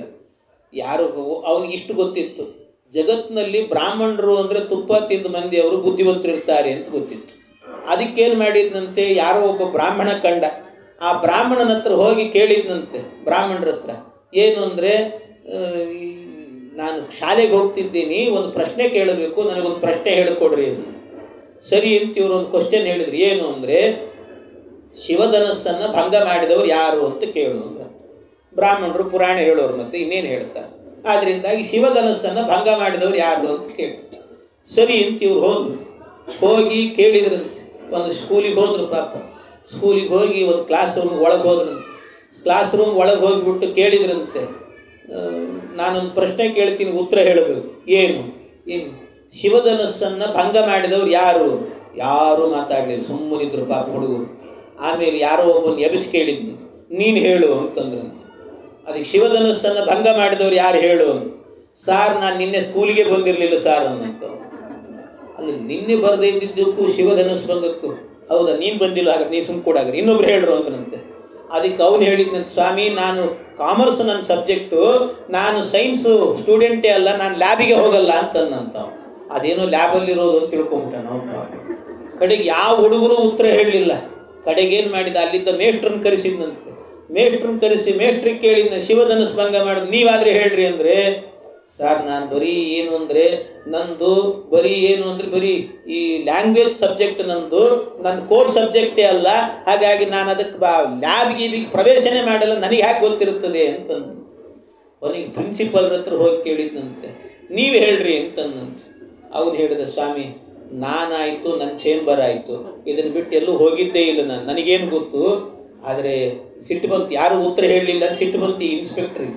ಸಿಟ್ಟು ಮಾಡ್ಕೊಂಡು ಏನು ಮಾಡಿದ್ರಂತೆ ಇವರು, ಕಡೆಗೆ ಇವ್ನು ಇನ್ಸ್ಪೆಕ್ಟ್ರಿಗೆ ಸಿಟ್ಟು ಬಂದ್ರೆ ಕಷ್ಟ, ಏನಾದರೂ ಸಮಸ್ಯೆ ಆದರೆ ಅಂತ ಆ ಪ್ರಿನ್ಸಿಪಲ್ ಕೊನೆಗೆ ಹೇಳಿದ್ರಂತೆ, ಸ್ವಾಮಿ ನೀವೇನು ಹೆದರಬೇಡ್ರಿ, ಇದು ಯಾರು ಶಿವಧನುಸ್ ಭಂಗ ಮಾಡಿದ್ದಾರೋ ಏನೋ ನಾನು ಹುಡುಕ್ತೀನಿ, ಇನ್ನೊಂದು ಸರ್ತಿ ನೀವು ಇನ್ಸ್ಪೆಕ್ಷನ್ ಬರ್ರಿ, ನೀವು ಬರೋದ್ರೊಳಗೆ ನಾನು ಹುಡುಕಿಡ್ತೀನಂತೆ. ಅಕಸ್ಮಾತ್ ಸಿಗಲಿಲ್ಲ ಅಂದರೆ ಎಲ್ಲ ಹುಡುಗರಿಗೂ ಕೂಡ ಒಂದು 50 ರೂಪಾಯಿ ಫೈನ್ ಹಾಕಿಬಿಡ್ತೀನಿ, ಆದ್ದರಿಂದ ಹೊಸ ಶಿವಧನಸ್ಸನ್ನು ತಂದಿಟ್ಬಿಡ್ತೀನಿ ಅಂತಂದು. ಇದು ಚಂಡಾಮರ್ಕರ ಗುರುಕುಲ ಅಂದರೆ. ಚಂಡಾಮರ್ಕರ ಗುರುಕುಲ ಅಂದರೆ ಹೀಗಿರ್ತದೆ. ಸರಿ ಅಂತ ಇಷ್ಟು ಇದ್ರ ಮೇಲೆ ನೋಡಿ ಇನ್ನೇನಂತೆ, ಅದು ಆಯ್ತಲ್ಲ, ಎಲ್ರಿಗೂ ಹುಡುಕಿದ್ರು ಸಿಗಲಿಲ್ಲ. ಕಡೆಗೆ ಏನು ಮಾಡಿ ಎಲ್ಲ ಹುಡುಗರು 50 ರೂಪಾಯಿ ಫೈನ್ ಹಾಕಿಬಿಟ್ನಂತೆ. ಎಲ್ಲ ಹುಡುಗರು ಮನೆಯಿಂದ 50 ರೂಪಾಯಿ ತಂದು ಕೊಟ್ರಂತೆ ಇವರು. ಪಾಪ ಹುಡುಗರೆಲ್ಲ ತಂದು, ಯಾವುದೋ ಒಂದು ಮನೆಯಲ್ಲಿ ಮಾತ್ರ ಅಪ್ಪನನ್ನು ಪೀಡಿಸ್ತಾ ಇದ್ದ, 50 ರೂಪಾಯಿ ಕೊಡು ಅಂದರೆ ಕೊಡ್ತಾ ಇಲ್ಲ ಅಪ್ಪ. ಯಾಕೆ ಅಂದರೆ ಅಪ್ಪನ ಹತ್ರ ದುಡ್ಡಿಲ್ಲ, ಪಾಪ ಕೊಡ್ತಾ ಇರಲಿಲ್ಲ. ಯಾವುದೋ ಒಂದು ಹಣ್ಣು ಮುದುಕಿ ಇತ್ತಂತ ಪಾಪ, ಅದು ಬಂದು ಯಾಕೆ ಹಠ ಮಾಡ್ತಿದ್ಯೋ ನೀನು ಅಂತ. ಅದಕ್ಕೆ ಏನಿಲ್ಲ ಅಜ್ಜಿ, ನಮ್ಮ ಸ್ಕೂಲಲ್ಲಿ ಯಾರೋ ಏನೋ ಶಿವಧನಸ್ಸನ್ನು ಭಂಗ ಮಾಡಿದ್ದಾರಂತೆ, ಯಾರು ಗೊತ್ತಾಗಿಲ್ಲ, ಅದಕ್ಕೆ ನಮಗೆಲ್ಲ 50 ರೂಪಾಯಿ ಫೈನ್ ಹಾಕಿದ್ದಾರೆ. ಆ ಅಜ್ಜಿ ಹೇಳಿತ್ತಂತೆ, ಅಲ್ಲೋ ತ್ರೇತಾಯುಗದಲ್ಲಿ ರಾಮದೇವರು ಶಿವಧನುಸ್ ಭಂಗ ಮಾಡಿದ್ರೆ ನೀವ್ಯಾಕೆ 50 ರೂಪಾಯಿ ಕೊಡ್ತಿದ್ದೀರಿ ಅಂತಂದಂತೆ. ರಾಮಚಂದ್ರ ಭಂಗ ಮಾಡಿತ್ತು ಅಂತಂದು ಅಂದು ಕೂಡಲೇ ಆ ಹುಡುಗ ಅಂತವನು ಎಲ್ಲ ರಾಮಚಂದ್ರ ಭಂಗ ಸರಿ ಅಂತ ಓಡೋಗಿ ಪ್ರಿನ್ಸಿಪಲ್ರಿಗೆ ಹೇಳಿದ್ದಂತೆ, ಸರ್ ನನಗೆ ಗೊತ್ತಾಯಿತು, ಯಾರು ಭಂಗ ಮಾಡಿದ್ದಾರೆ ಗೊತ್ತಾಯಿತು ಅಂದಂತೆ. ಯಾರು ಭಂಗ ಮಾಡಿದ್ದಾರೆ? ಯಾರು? ರಾಮಚಂದ್ರ ಅಂತಂದಂತೆ. ಈ ಪ್ರಿನ್ಸಿಪಲ್ ಅಂತವನು, ಅಲ್ಲೋ ಬರೀ ರಾಮಚಂದ್ರ ಅಂದರೆ ಹಾಗೆ ಇನ್ಶಿಲ್ ಹೇಳು ಅಂತಂದಂತವನು. ಎಷ್ಟು ಮಂದಿ ರಾಮಚಂದ್ರರಿದ್ದಾರೆ ಅಲ್ಲ, ಏನು ಹೇಳಬೇಕು. ಇಂತಹ ಚಂಡಾಮರ್ಕರ ಗುರುಕುಲ ಹೀಗಿರ್ತದೆ. ಚಂಡಾಮರ್ಕರ ಗುರುಕುಲ ಅಂದರೆ ಹೀಗಿರ್ತದಂತೆ. ಅದಕ್ಕೆ ಪ್ರಹ್ಲಾದರಾಜರು ಹೇಳಿ, ಹಿಂಗಿರಬಾರ್ದು ಗುರುಕುಲ ಅಂದರೆ ವೇದಾಂತದ ಬಗ್ಗೆ ತಿಳುವಳಿಕೆ ಇರಬೇಕು. ರಾಮ ಅಂದರೆ ಯಾರು, ಅವನ ಆದರ್ಶ ಪುರುಷ, ಅವನ ವ್ಯಕ್ತಿತ್ವ ಏನು, ಇದನ್ನೆಲ್ಲ ಹೇಳಿಕೊಡುವಂಥ ಗುರುಕುಲ ಆಗಬೇಕು ಅಂತ ಹೇಳುತ್ತಾರೆ. ಅದಕ್ಕೆ ಪ್ರಾಸಂಗಿಕ ಆದ್ದರಿಂದ ಹೇಳ್ತಿದ್ದೇನೆ ಅಷ್ಟೇ. ಏನು ಅಂದರೆ ಹೀಗಿರಬೇಕು ಗುರುಕುಲ ಅಂತ ಪ್ರಹ್ಲಾದರಾಜರು ಹೇಳಿದ್ದಾರೆ. ಪ್ರಹ್ಲಾದರಾಜರು ಅಂದರೆ ಬೇರೆ ಯಾರೂ ಅಲ್ಲ, ರಾಯರ ಆದೇಶ ಅಂತ ತಿಳ್ಕೊಳ್ಬೇಕು ಇದನ್ನು. ಅದಕ್ಕೋಸ್ಕರ ನಮ್ಮ ಗುರುಗಳು ಸ್ಥಾಪನೆ ಮಾಡಿರುವಂಥ, ಪೇಜಾವರ ಸ್ವಾಮಿ ಸ್ಥಾಪನೆ ಮಾಡಿರುವಂಥ ಏನಿಲ್ಲಿ ನಮ್ಮ ಬುಡ್ರಸಿಂಗಿಯಲ್ಲಿ ಒಂದು ಕಾಲೇಜ್ ಇದೆ, ಆ ಕಾಲೇಜಲ್ಲಿ ಇವತ್ತಿಗೂ ಕೂಡ ನಾನು ಪ್ರತ್ಯೇಕವಾಗಿ ಪ್ರತಿ ಶನಿವಾರವೂ ಕೂಡ ಎಲ್ಲ ಮಕ್ಕಳಿಗೂ ಕೂಡ ಒಂದು ಫಿಲಾಸಫಿ ಸಬ್ಜೆಕ್ಟ್ ಇರಬೇಕು ಅಂತ ಹೇಳಿ ಪ್ರತಿ ಶನಿವಾರ ಅಧ್ಯಾಪಕರು ಮಕ್ಕಳು ಎಲ್ಲರನ್ನೂ ಕೂಡಿಸಿ ರಾಮಾಯಣ ಕಥೆಯನ್ನು ಹೇಳ್ತೀನಿ ನಾನು 1 ಗಂಟೆ ಕಾಲ ಅವರಿಗೆಲ್ಲ. ಯಾಕೆ ಅಂದರೆ ಫಿಲಾಸಫಿ ಗೊತ್ತಿರಬೇಕು ಮಕ್ಕಳಿಗೆ ಅಂತ, ಆ ಸಂಸ್ಕಾರ ಸಿಗಬೇಕು ಅನ್ನೋದಕ್ಕೋಸ್ಕರವಾಗಿ ಹೀಗೆ ಪ್ರಹ್ಲಾದರಾಜರು ಹೋರಾಟವನ್ನು ಮಾಡುತ್ತಾರೆ. ಆದರೆ ಇವರೆಲ್ಲರೂ ಕೂಡ ಏನು ಮಾಡಿದ್ರಂತೆ, ಆದರೂ ಪ್ರಹ್ಲಾದರಾಜನನ್ನು ಅವ್ರ ಮಾತು ಕೇಳಬಾರ್ದು ಅಂತ ಸುಮ್ಮನೆ ಒಳಗೆ ಕರ್ಕೊಂಡು ಹೋದ ನಂತರ ಆಮೇಲೆ ಏನಾಯಿತು, ಕೆಲವು ದಿವಸ ಕಳೀತಾ ಇದ್ದಂತೇನೆ ಮತ್ತೆ ಏನಾಯಿತು ಅಂದರೆ ಇವನು ಪ್ರಹ್ಲಾದರಾಜರು ಮತ್ತೆ ಅದೇ ಕಥೆ ಇವ್ರ ಪಾಠ ಸರಿ ಇಲ್ಲ ಹಾಗೆ ಹೀಗೆ ಅಂತ ಗುರುಕ್ತಮಪಿ ನ ಗ್ರಾಹ್ಯಂ ಅವ್ರು ಹೇಳ್ತಾರೆ. ಭಗವಂತನಿ ಹರಿ ಸರ್ವೋತ್ತಮ ಅಲ್ಲ ಅಂತ ಹೇಳುವಂತಹ ಗುರುಗಳಾಗಿದ್ದರೂ ಕೂಡ ಅವ್ರ ಮಾತನ್ನು ಸ್ವೀಕಾರ ಮಾಡಬಾರದು ಅಂತ ಹೇಳಿದರು ಪ್ರಹ್ಲಾದರಾಜ. ಅವ್ರ ಮಾತು ಸ್ವೀಕಾರ ಮಾಡಬಾರ್ದು. ಆದ್ದರಿಂದಾಗಿ ನೀವು ಹರಿ ಸರ್ವೋತ್ತಮ ಅಂತಲೇ ಉಪಾಸನೆ ಮಾಡಬೇಕು ಅಂತ ಅಲ್ಲಿದ್ದ ಹುಡುಗರನ್ನೆಲ್ಲ ದಂಗೆರಿಸಿಬಿಟ್ಟಿದ್ದಂತೆ ಇವರು ಪ್ರಹ್ಲಾದ. ಇಷ್ಟೆಲ್ಲ ಮಾಡ್ಕೊಂಡಿರಬೇಕಾದ್ರೆ ಇನ್ನೂ ಸ್ವಲ್ಪ ದಿವಸ ಕಳೀತಂತೆ. ಇನ್ನೂ ಸ್ವಲ್ಪ ದಿವಸ ಕಳೆದಾಗ ಮತ್ತೊಮ್ಮೆ ಏನು ಮಾಡಿದ ಅಂದರೆ ಈ ಹಿರಣ್ಯಕಶಿಪು ಮತ್ತೊಮ್ಮೆ ಮಗನನ್ನು ಕರೆಸಿದ್ದಂತೆ. ಮಗನನ್ನು ಕರೆಸಿ ಆ ಮಗನನ್ನು ಕರೆದು ಈಗ ಮಾತ್ರ ಉಪಾಯ ಮಾಡಿದ. ಸಭೆಯಲ್ಲಿ ಕರೀಲಿಲ್ಲ, ಏಕಾಂತದಲ್ಲಿ ಕರೆದು. ಯಾಕೆ ಸಭೆಯಲ್ಲಿ ಕರೆಯೋದು ಮತ್ತು ಅವಮಾನ ಆಗೋದು, ಯಾಕೆ ಅಂದರೆ ಇವನಿಗೆ ಕೇಳಿದ ತಕ್ಷಣ ನಿನ್ನ ಮನೆ ಬಿಡ್ತೀನಿ, ಕಾಡಿಗೆ ಹೋಗ್ತೀನಿ, ಯಾಕೆ ಬೇಕಿದೆಲ್ಲ ಅಂತ ಹೇಳಿ ಏಕಾಂತದಲ್ಲಿ ಕರೆದಂತೆ. ಏಕಾಂತದಲ್ಲಿ ಕರೆದು ತೊಡೆ ಮೇಲೆ ಕೂಡಿಸ್ಕೊಂಡು ಈ ಪ್ರಶ್ನೆ ಕೇಳುವಾಗಲೂ ಬಹಳ ಜಾಗ್ರತೆಯಿಂದ ಕೇಳಿದ್ದಂತೆ. ಹಿಂದೆ ಕೇಳುವಾಗ ನಿನ್ನ ಮನಸ್ಸಿಗೆ ಹಿಡಿಸಿದ ಪಾಠ ಯಾವುದು ಅಂತ ಕೇಳಿದ್ದ. ಈಗ ಹಂಗೆ ಕೇಳಲಿಲ್ಲ, ನಿನ್ನ ಗುರುಗಳು ಹೇಳಿಕೊಟ್ಟ ಪಾಠ ಏನು ಒಪ್ಸು ನನಗೆ ಅಂತಂದಂತೆ. ಯಾಕೆ ಅಂದರೆ ಹಿಂದೆ ಮನಸ್ಸಿಗಿಡಿಸಿದ ಪಾಠ ಅಂದರೆ ಕಾಡು ಗೀಡು ಅಂದಿದ್ದ, ಈಗ ಹಂಗೆ ಹೇಳಲಿಕ್ಕೆ ಬರೋದಿಲ್ಲ. ಗುರುಗಳು ಹೇಳಿಕೊಟ್ಟದ್ದು ಚಂಡಾಮರ್ಕರು ಹೇಳಿಕೊಟ್ಟ ಪಾಠವೇ ಹೇಳಬೇಕು. ಆದ್ದರಿಂದ ನಿನ್ನ ಗುರುಗಳು ಹೇಳಿಕೊಟ್ಟ ಪಾಠವನ್ನು ಹೇಳಿ ನನಗೆ ಒಪ್ಸು ಅಂತಂದು. ಕಮ್ಯುನಿಕೇಷನ್ ಗ್ಯಾಪ್ ಇಲ್ಲಿ. ಯಾಕೆ ಅಂದರೆ ಇವನೇನು ತಿಳ್ಕೊಂಡಿದ್ದಾನೆ ಹಿರಣ್ಯಕಶಿಪು, ಇವನು ಗುರು ಅಂತ ಹೇಳಿದರೆ ಚಂಡಾಮರ್ಕರು ಅಂತ ಇವನು ತಿಳ್ಕೊಂಡಿದ್ದಾನೆ. ಪ್ರಹ್ಲಾದರಾಜರು ತಿಳ್ಕೊಂಡಿದ್ದಾರೆ ನನ್ನ ಗುರುಗಳು ಅಂದರೆ ನಾನು ಗರ್ಭದಲ್ಲಿದ್ದಾಗಲೇ ನನಗೆ ಉಪದೇಶ ಮಾಡಿದ ನಾರದ ಮಹರ್ಷಿಗಳು ನನ್ನ ಗುರುಗಳು ಅಂತ ಅವನು ತಿಳ್ಕೊಂಡಿದ್ದಾನೆ. ತಿಳ್ಕೊಂಡು ಅವನೇನು ಮಾಡಿದ್ನಂತೆ, ಆ ತೊಡೆಯಿಂದ ಮತ್ತೆ ಕೆಳಗಿಳಿದ್ನಂತೆ. ಕೆಳಗಿಳಿದು ಎರಡು ಕೈ ಜೋಡಿಸಿದ, ಹರಯೇ ನಮಃ ಅಂದ ಒಂದು ಸರ್ತಿ. ಹರಯೇ ನಮಃ ಅಂತ ಹೇಳಿಕೊಂಡು ಪರಮಾತ್ಮನನ್ನು ಸ್ಮರಣೆ ಮಾಡಿಕೊಂಡು ಹೇಳಲಿಕ್ಕೆ ಶುರು ಮಾಡಿದ. ಅಪ್ಪ, ನನ್ನ ಗುರುಗಳು ನನಗೆ ಹೇಳಿಕೊಟ್ಟ ಪಾಠ ಏನು ಗೊತ್ತಾ, ಇದೇ ಪಾಠ ನೋಡು ಅಂತ. ಶ್ರವಣಂ ಕೀರ್ತನಂ ವಿಷ್ಣೋ ಸ್ಮರಣಂ ಪಾದ ಸೇವನಂ ಅರ್ಚನಂ ವಂದನಂ ದಾಸ್ಯಂ ಸಖ್ಯಮಾತ್ಮ ನಿವೇದನಂ. ನನ್ನ ಗುರುಗಳು ನನಗೆ ಹೇಳಿಕೊಟ್ಟ ಪಾಠ ಇದು ಅಂತ. ಏನು? ಪರಮಾತ್ಮನಲ್ಲಿ 9 ವಿಧವಾದ ಭಕ್ತಿಯನ್ನು ಮಾಡಬೇಕು ಅಂತ ಹೇಳಿಕೊಟ್ಟಿದ್ದಾರೆ. ಶ್ರವಣ ಭಕ್ತಿ, ಕೀರ್ತನ ಭಕ್ತಿ, ಸ್ಮರಣ ಭಕ್ತಿ, ಪಾದ ಸೇವನ ಭಕ್ತಿ, ಅರ್ಚನ ಭಕ್ತಿ, ವಂದನ ಭಕ್ತಿ, ದಾಸ್ಯ ಭಕ್ತಿ ಮತ್ತು ಆತ್ಮನಿವೇದನ ಭಕ್ತಿ, ಸಖ್ಯ ಭಕ್ತಿ ಅಂತ ಹೀಗೆ 9 ವಿಧವಾದಂಥ ಭಕ್ತಿಯನ್ನು ಮಾಡಬೇಕು ಅಂತ ನನ್ನ ಗುರುಗಳು ಹೇಳಿಕೊಟ್ಟಿದ್ದಾರೆ. ಯಾಕೆ ಅಂದರೆ 9 ಭಕ್ತಿ ಹೇಳಿದ್ದಾರೆ. ನಾವು 9 ಮಾಡಬೇಕು ಅಂತಿಲ್ಲ, 1 ಭಕ್ತಿ ಮಾಡಿದರೂ ಕೂಡ ಅವರು ಮೋಕ್ಷಕ್ಕೆ ಹೋಗ್ತಾರಂತೆ. ಒಂದೇ ಭಕ್ತಿಗೂ ಭಗವಂತ ಅನುಗ್ರಹ ಮಾಡಿಬಿಡ್ತಾನಂತೆ. ಯಾಕೆ ಅಂದರೆ ಒಂದೊಂದೇ ಭಕ್ತಿಯನ್ನು ಮಾಡಿದವರು ಕೂಡ ಭಗವಂತನ ಪಾದ ಸೇರಿದ್ದು ಕಂಡಿದೆ ನಮಗೆ ಅಂತ. ಯಾಕೆ? ಮೊದಲನೇದಾಗಿಯೇ ಶ್ರವಣ ಭಕ್ತಿ ಮಾಡಿದ್ದಕ್ಕೆ ನಿದರ್ಶನ ಯಾರು ಅಂತ ಹೇಳಿದರೆ, ಶ್ರೀ ವಿಷ್ಣು ಶ್ರವಣೇ ಪರೀಕ್ಷಿತ ಭವತ್ ವೈಯಾಸಕಿ ಕೀರ್ತನೆ. ಎಂಥ ಅದ್ಭುತ! ಶ್ರೀ ವಿಷ್ಣೋ ಶ್ರವಣೇ ಪರೀಕ್ಷಿತ ಭವತ್ತು. 7 ದಿನಗಳ ಕಾಲವೂ ಕೂಡ ಉಪವಾಸದಲ್ಲಿ ಕೂತ್ಕೊಂಡು ಭಗವಂತನ ಗುಣಗಾನವನ್ನು ಕೇಳಿದಂಥ ಮಹಾತ್ಮ ಕೊನೆಗೆ ಹೋಗಿ ಸೇರಿದ್ದೆಲ್ಲಿಗೆ ಅಂದರೆ ಭೇಜೇ ಖಗೇಂದ್ರ ಧ್ವಜಪಾದ ಮೂಲಂ, ಪರಮಾತ್ಮನ ಪಾದ ಸೇರಿದ್ದಾನೆ. ಆದ್ದರಿಂದ ಶ್ರವಣ ಭಕ್ತಿಯಿಂದಾಗಿ ಶ್ರವಣವನ್ನು ಮಾಡಿ ಭಕ್ತಿಯನ್ನು ಬೆಳೆಸಿಕೊಂಡು ಪರಮಾತ್ಮನ ಪಾದ ಸೇರಿದ್ದಕ್ಕೆ ನಿದರ್ಶನ ಅಂತ ಹೇಳಿದರೆ ಪರೀಕ್ಷಿತ ಹೋಗಿದ್ದಾನೆ. ಇನ್ನಷ್ಟೇ ಅಲ್ಲ, ಕೀರ್ತನಂ ಅಂತ ಹೇಳ್ತಾರೆ. ಕೀರ್ತನ ಭಕ್ತಿಗೆ ನಿದರ್ಶನ ಯಾರು ಅಂದರೆ ವೈಯಾಸಕಿ ಕೀರ್ತನೆ. ವೈಯಾಸಕಿ ಅಂದರೆ ವೇದವ್ಯಾಸ ದೇವರ ಮಕ್ಕಳು ಅಂತ ಅರ್ಥ. ಅಂದರೆ ಈ ಪರೀಕ್ಷಿತು 7 ದಿನಗಳ ಕಾಲ ಉಪವಾಸ ಕೂತು ಕಿವಿಯಿಂದ ಕೇಳ್ತಾ ಇದ್ದರೆ ಅದೇ ಉಪವಾಸದಿಂದ 7 ದಿನಗಳ ಕಾಲವೂ ಕೂಡ ಭಗವಂತನ ಗುಣಗಾನವನ್ನು ಮಾಡಿದವರು ಯಾರು ಅಂದರೆ ಶುಕಾಚಾರ್ಯ, ಮಹರುದ್ರದೇವರು. ಸಂಸಾರ ಸಮುದ್ರವನ್ನು ದಾಟಿಸುವಂಥ ಭಾಗವತವನ್ನು ಉಪದೇಶ ಮಾಡಿದ್ದಾರಂತೆ. ಭವಮೋಚಕ ಭಾಗವತ ಶಾಸ್ತ್ರವ ಅವನೀಶಗೆ ಪೇಳ್ದವನೀನಲ್ಲವೇ ಶಿವನೇ, ಶಿವನೇ ನಾ ನಿನ್ನ ಸೇವಕನಯ್ಯ, ದುರ್ಮನ ಬಿಡಿಸಯ್ಯ.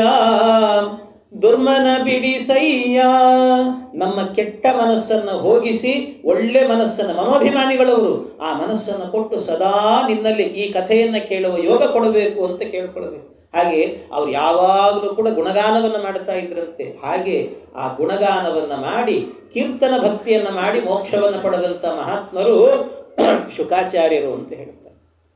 ಇನ್ನು ಸ್ಮರಣ ಭಕ್ತಿಗೆ ನಿದರ್ಶನ ಯಾರು ಅಂದರೆ ಪ್ರಹ್ಲಾದರಾಜರೇ. ಯಾಕೆ ಅಂದರೆ ಪ್ರಹ್ಲಾದರಾಜರು ಪ್ರಹ್ಲಾದ ಸ್ಮರಣ ಭಕ್ತಿಗೆ ಎಂಥ ಸ್ಮರಣೆ ಮಾಡಿದ್ದಾರೆ ಅಂದರೆ ದೇವರ ಸ್ಮರಣೆ. ಎಷ್ಟು ಜೀವನದಲ್ಲಿ ತೊಂದರೆಗಳು ಬಂದರೂ ಕೂಡ ಬಿಡಲಿಲ್ಲ, ದೇವರ ಸ್ಮರಣೆ ಬಿಡಲಿಲ್ಲ.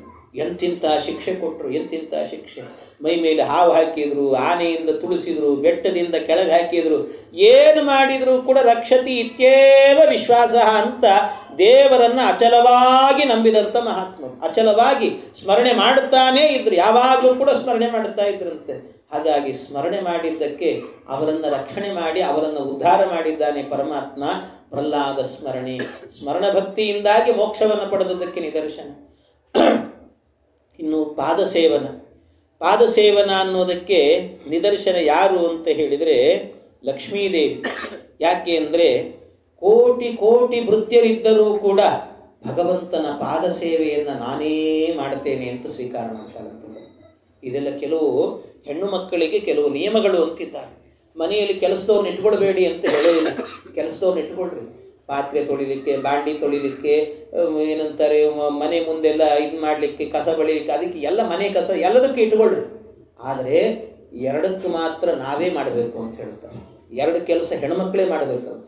ಒಂದು ದೇವರ ಉಪಕರಣಿ ತೊಳೆಯುವಂತಹದ್ದು, ಇನ್ನೊಂದು ಹೊಸ್ತಿಲು ಯಾರು ಬಂದರೂ ಕೂಡ ಮನೆಯ ಯಜಮಾನತಿ ಮತ್ತೊಬ್ಬರಿಗೆ ಬಿಟ್ಟು ಕೊಡಬಾರದಂಥದ್ದನ್ನು, ಇನ್ನೊಬ್ಬರಿಗೆ ಬಿಟ್ಟು ಕೊಡಬಾರ್ದದನ್ನು. ಹೊಸ್ತಿಲನ್ನು ಯಾವಾಗಲೂ ಯಜಮಾನತಿನೇ ಮಾಡಬೇಕಂತದನ್ನು. ಯಾರೋ ಬರ್ತಾರೆ ಕೆಲಸದವರು, ಬಂದವರೇನೋ ಬಳದು ಬಾಡಿ ಹೊಸ್ತು ಸಾರಿಸಿ ಅರ್ಶಿನ ಕುಂಕುಮ ಹಚ್ಚಿ ರಂಗೋಲಿ ಹಾಕಿ ಹೋಗಿಬಿಟ್ರು ಅಂದರೆ ನಿಮ್ಮ ಮನೆಯ ಲಕ್ಷ್ಮಿ ಅವಳ ಮನೆಗೆ ಹೋದ್ಲು ಅಂತ ಅರ್ಥ ಮಾಡ್ಕೊಂಡ್ಬಿಡ್ರಿ. ಯಾವತ್ತೂ ಬಿಟ್ಕೊಡ್ಬೇಡ್ರಿ ಅದನ್ನು. ಹಾಗೆ ಕೆಲವೆಲ್ಲ ನಿಯಮ. ಹಾಗೆ ಭಗವಂತನ ಅಂದರೆ ಗಂಡನ ಪಾದ ಸೇವೆ ಅಂತ ಬಂದಾಗ ಅದು ತಾನೇ ಮಾಡಬೇಕಂತೆ, ತಾನೇ ಇಟ್ಕೊಂಡು ಅದನ್ನು ಲಕ್ಷ್ಮೀದೇವಿ ತೋರಿಸ್ತಾಳೆ. ಹಾಗಾಗಿ ಲಕ್ಷ್ಮೀದೇವಿ ಪಾದ ಸೇವನ ಅದಕ್ಕೆ ಶಾಶ್ವತವಾಗಿ ತನ್ನ ಜೊತೆಗೇ ಇರುವಂತೆ ವ್ಯವಸ್ಥೆ ಮಾಡಿಕೊಂಡಿದ್ದಾನೆ ಪರಮಾತ್ಮ. ಪಾದ ಸೇವನ ಭಕ್ತಿಗೆ ಲಕ್ಷ್ಮೀದೇವಿ ನಿದರ್ಶನ ಅಂತ. ಅರ್ಚನ ಭಕ್ತಿ. ಅರ್ಚನ ಅಂದರೆ ದೇವರ ಪೂಜೆ ಅಂತ. ದೇವರ ಪೂಜೆಯನ್ನು ಮಾಡಿ ಮೋಕ್ಷವನ್ನು ಪಡೆದದಕ್ಕೆ ನಿದರ್ಶನ ಯಾರು ಅಂದರೆ ಪೃಥುಚಕ್ರವರ್ತಿ. ಪೃಥುಚಕ್ರವರ್ತಿ ಯಾಕೆ ಅಂತಂದರೆ ಇಡೀ ಜಗತ್ತಿನಲ್ಲಿ ವೇನನಿಂದಾಗಿ ಹೋಮ ಹವನಗಳು ನಿಂತು ಹೋಗಿತ್ತು, ಪೂಜೆ ಪುನಸ್ಕಾರಗಳು ನಿಂತು ಹೋಗಿತ್ತು. ಎಲ್ಲ ನಿಂತೋದಂಥ ಕಾಲದಲ್ಲಿ ಮತ್ತೆ ಇದನ್ನು ಆರಂಭ ಮಾಡಬೇಕು ಅಂತ ಆ ಭೂದೇವಿಯನ್ನು ಗೋರೂಪದಲ್ಲಿ ನಿಲ್ಲಿಸಿ ಅನೇಕ ಯಜ್ಞಗಳನ್ನು ಮಾಡಿ ಭೂಸ್ವಾಹ ಅಂತ ಆಹುತಿಗಳನ್ನೆಲ್ಲ ಕೊಟ್ಟು ದೇವರ ಪೂಜೆಯನ್ನು ಮಾಡಿದವನು. ಜಗತ್ತಿನಲ್ಲಿ ಯಾರಾದರೂ ಕೂಡ ನನ್ನ ಆಳ್ವಿಕೆಯಲ್ಲಿ ಬದುಕಬೇಕು ಅಂದರೆ ನನಗೆ ಟ್ಯಾಕ್ಸ್ ಕೊಡಬೇಕು. ಏನು ಟ್ಯಾಕ್ಸು ಅಂದರೆ ಪ್ರತಿನಿತ್ಯವೂ ಕೂಡ ಎಲ್ಲರೂ ತಮ್ಮ ತಮ್ಮ ಮನೆಗಳಲ್ಲಿ 3 ಹೊತ್ತು ಸಂಧ್ಯಾ ವಂದನೆ ದೇವರ ಪೂಜೆಯನ್ನು ಮಾಡಬೇಕು, ಇದೇ ನನಗೆ ಕೊಡುವಂಥ ಟ್ಯಾಕ್ಸ್ ಅಂತ ಹೇಳಿದ್ನಂತೆ. ಹಾಗೆ ಇದು ಪೃಥುಪೂಜನೆ. ಪೃಥುಚಕ್ರವರ್ತಿ ದೇವರ ಪೂಜೆಯನ್ನು ಮಾಡಿಸಿ ಮೋಕ್ಷವನ್ನು ಪಡೆದಿದ್ದಾನೆ. ಇದು ಒಂದು ಭಕ್ತಿಯಿಂದ. ಇನ್ನು ವಂದನಂ ಅಂತ ಹೇಳ್ತಾರೆ. ವಂದನ ಭಕ್ತಿಗೆ ನಿದರ್ಶನ ಯಾರು ಅಂತಂದರೆ, ವಂದನ ಭಕ್ತಿಗೆ ಅಕ್ರೂರಸ್ತ್ವಭಿವಂದನೆ. ಅಕ್ರೂರ ಯಾಕೆ ಅಂದರೆ ಅಕ್ರೂರ ಕೃಷ್ಣನನ್ನು ಹುಡುಕಿಕೊಂಡು ಹೋಗುವಾಗ ಕೃಷ್ಣನ ಪಾದದ ಹೆಜ್ಜೆ ಗುರುತು ಕಂಡ್ರೆ ಕೆಳಗಿಳಿದು ರಥದಿಂದ ಹೊರಳಾಡಿದಂತೆ. ಹೊರಳಾಡಿದ ಮಣ್ಣಲ್ಲೆಲ್ಲ ಹೊರಳಾಡಿದ. ಹೆಜ್ಜೆಗೆ ಒಂದೊಂದು ನಮಸ್ಕಾರವನ್ನು ಮಾಡ್ತಾ ಹೋದನಂತೆ ಭಗವಂತನಿಗೆ. ಉರುಳು ಸೇವೆ ಮಾಡಿಕೊಂಡು ನಮಸ್ಕಾರ ಮಾಡ್ತಾ ಹೋದ.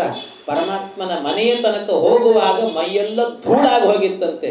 ಅಷ್ಟರ ಮಟ್ಟಿಗೆ ಭಗವಂತನಿಗೆ ಹೆಜ್ಜೆಗೆ ನಮಸ್ಕಾರವನ್ನು ಹಾಕಿ ಅವನಿಂದಲೇ ಹೆಜ್ಜೆ ನಮಸ್ಕಾರ ಅಂತ ಬಂದದ್ದು. ಆ ಹೆಜ್ಜೆಗೆ ನಮಸ್ಕಾರ ಅಂತ ಮಾಡುತ್ತಾ ಪರಮಾತ್ಮನನ್ನು ಆನಂದದಿಂದ ಕೊಂಡಾಡಿದ್ದಾನೆ.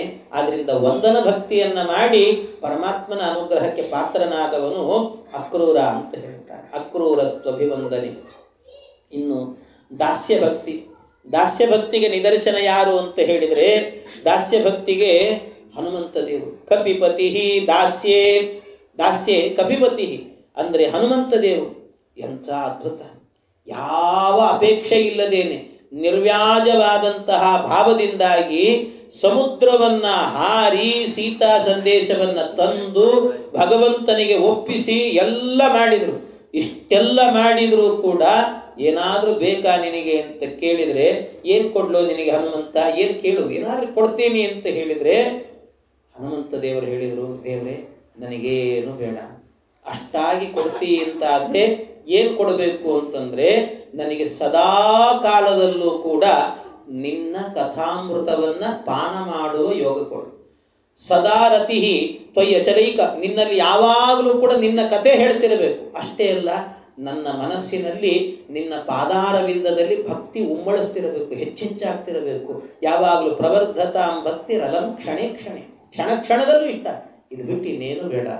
ಇಂಥ ದಾಸ್ಯಭಕ್ತಿಯನ್ನು ಮಾಡಿ ಭಗವಂತನ ಅನುಗ್ರಹಕ್ಕೆ ಪಾತ್ರರಾದವರು ಹನುಮಂತ ದೇವರು. ಇನ್ನು ಇದಲ್ಲದೇನೆ ಸಖ್ಯಭಕ್ತಿಗೆ ಯಾರು ನಿದರ್ಶನ ಅಂತ ಹೇಳಿದರೆ, ಸಖ್ಯಭಕ್ತಿಗೆ ನಿದರ್ಶನರಾದವರು ಅರ್ಜುನ.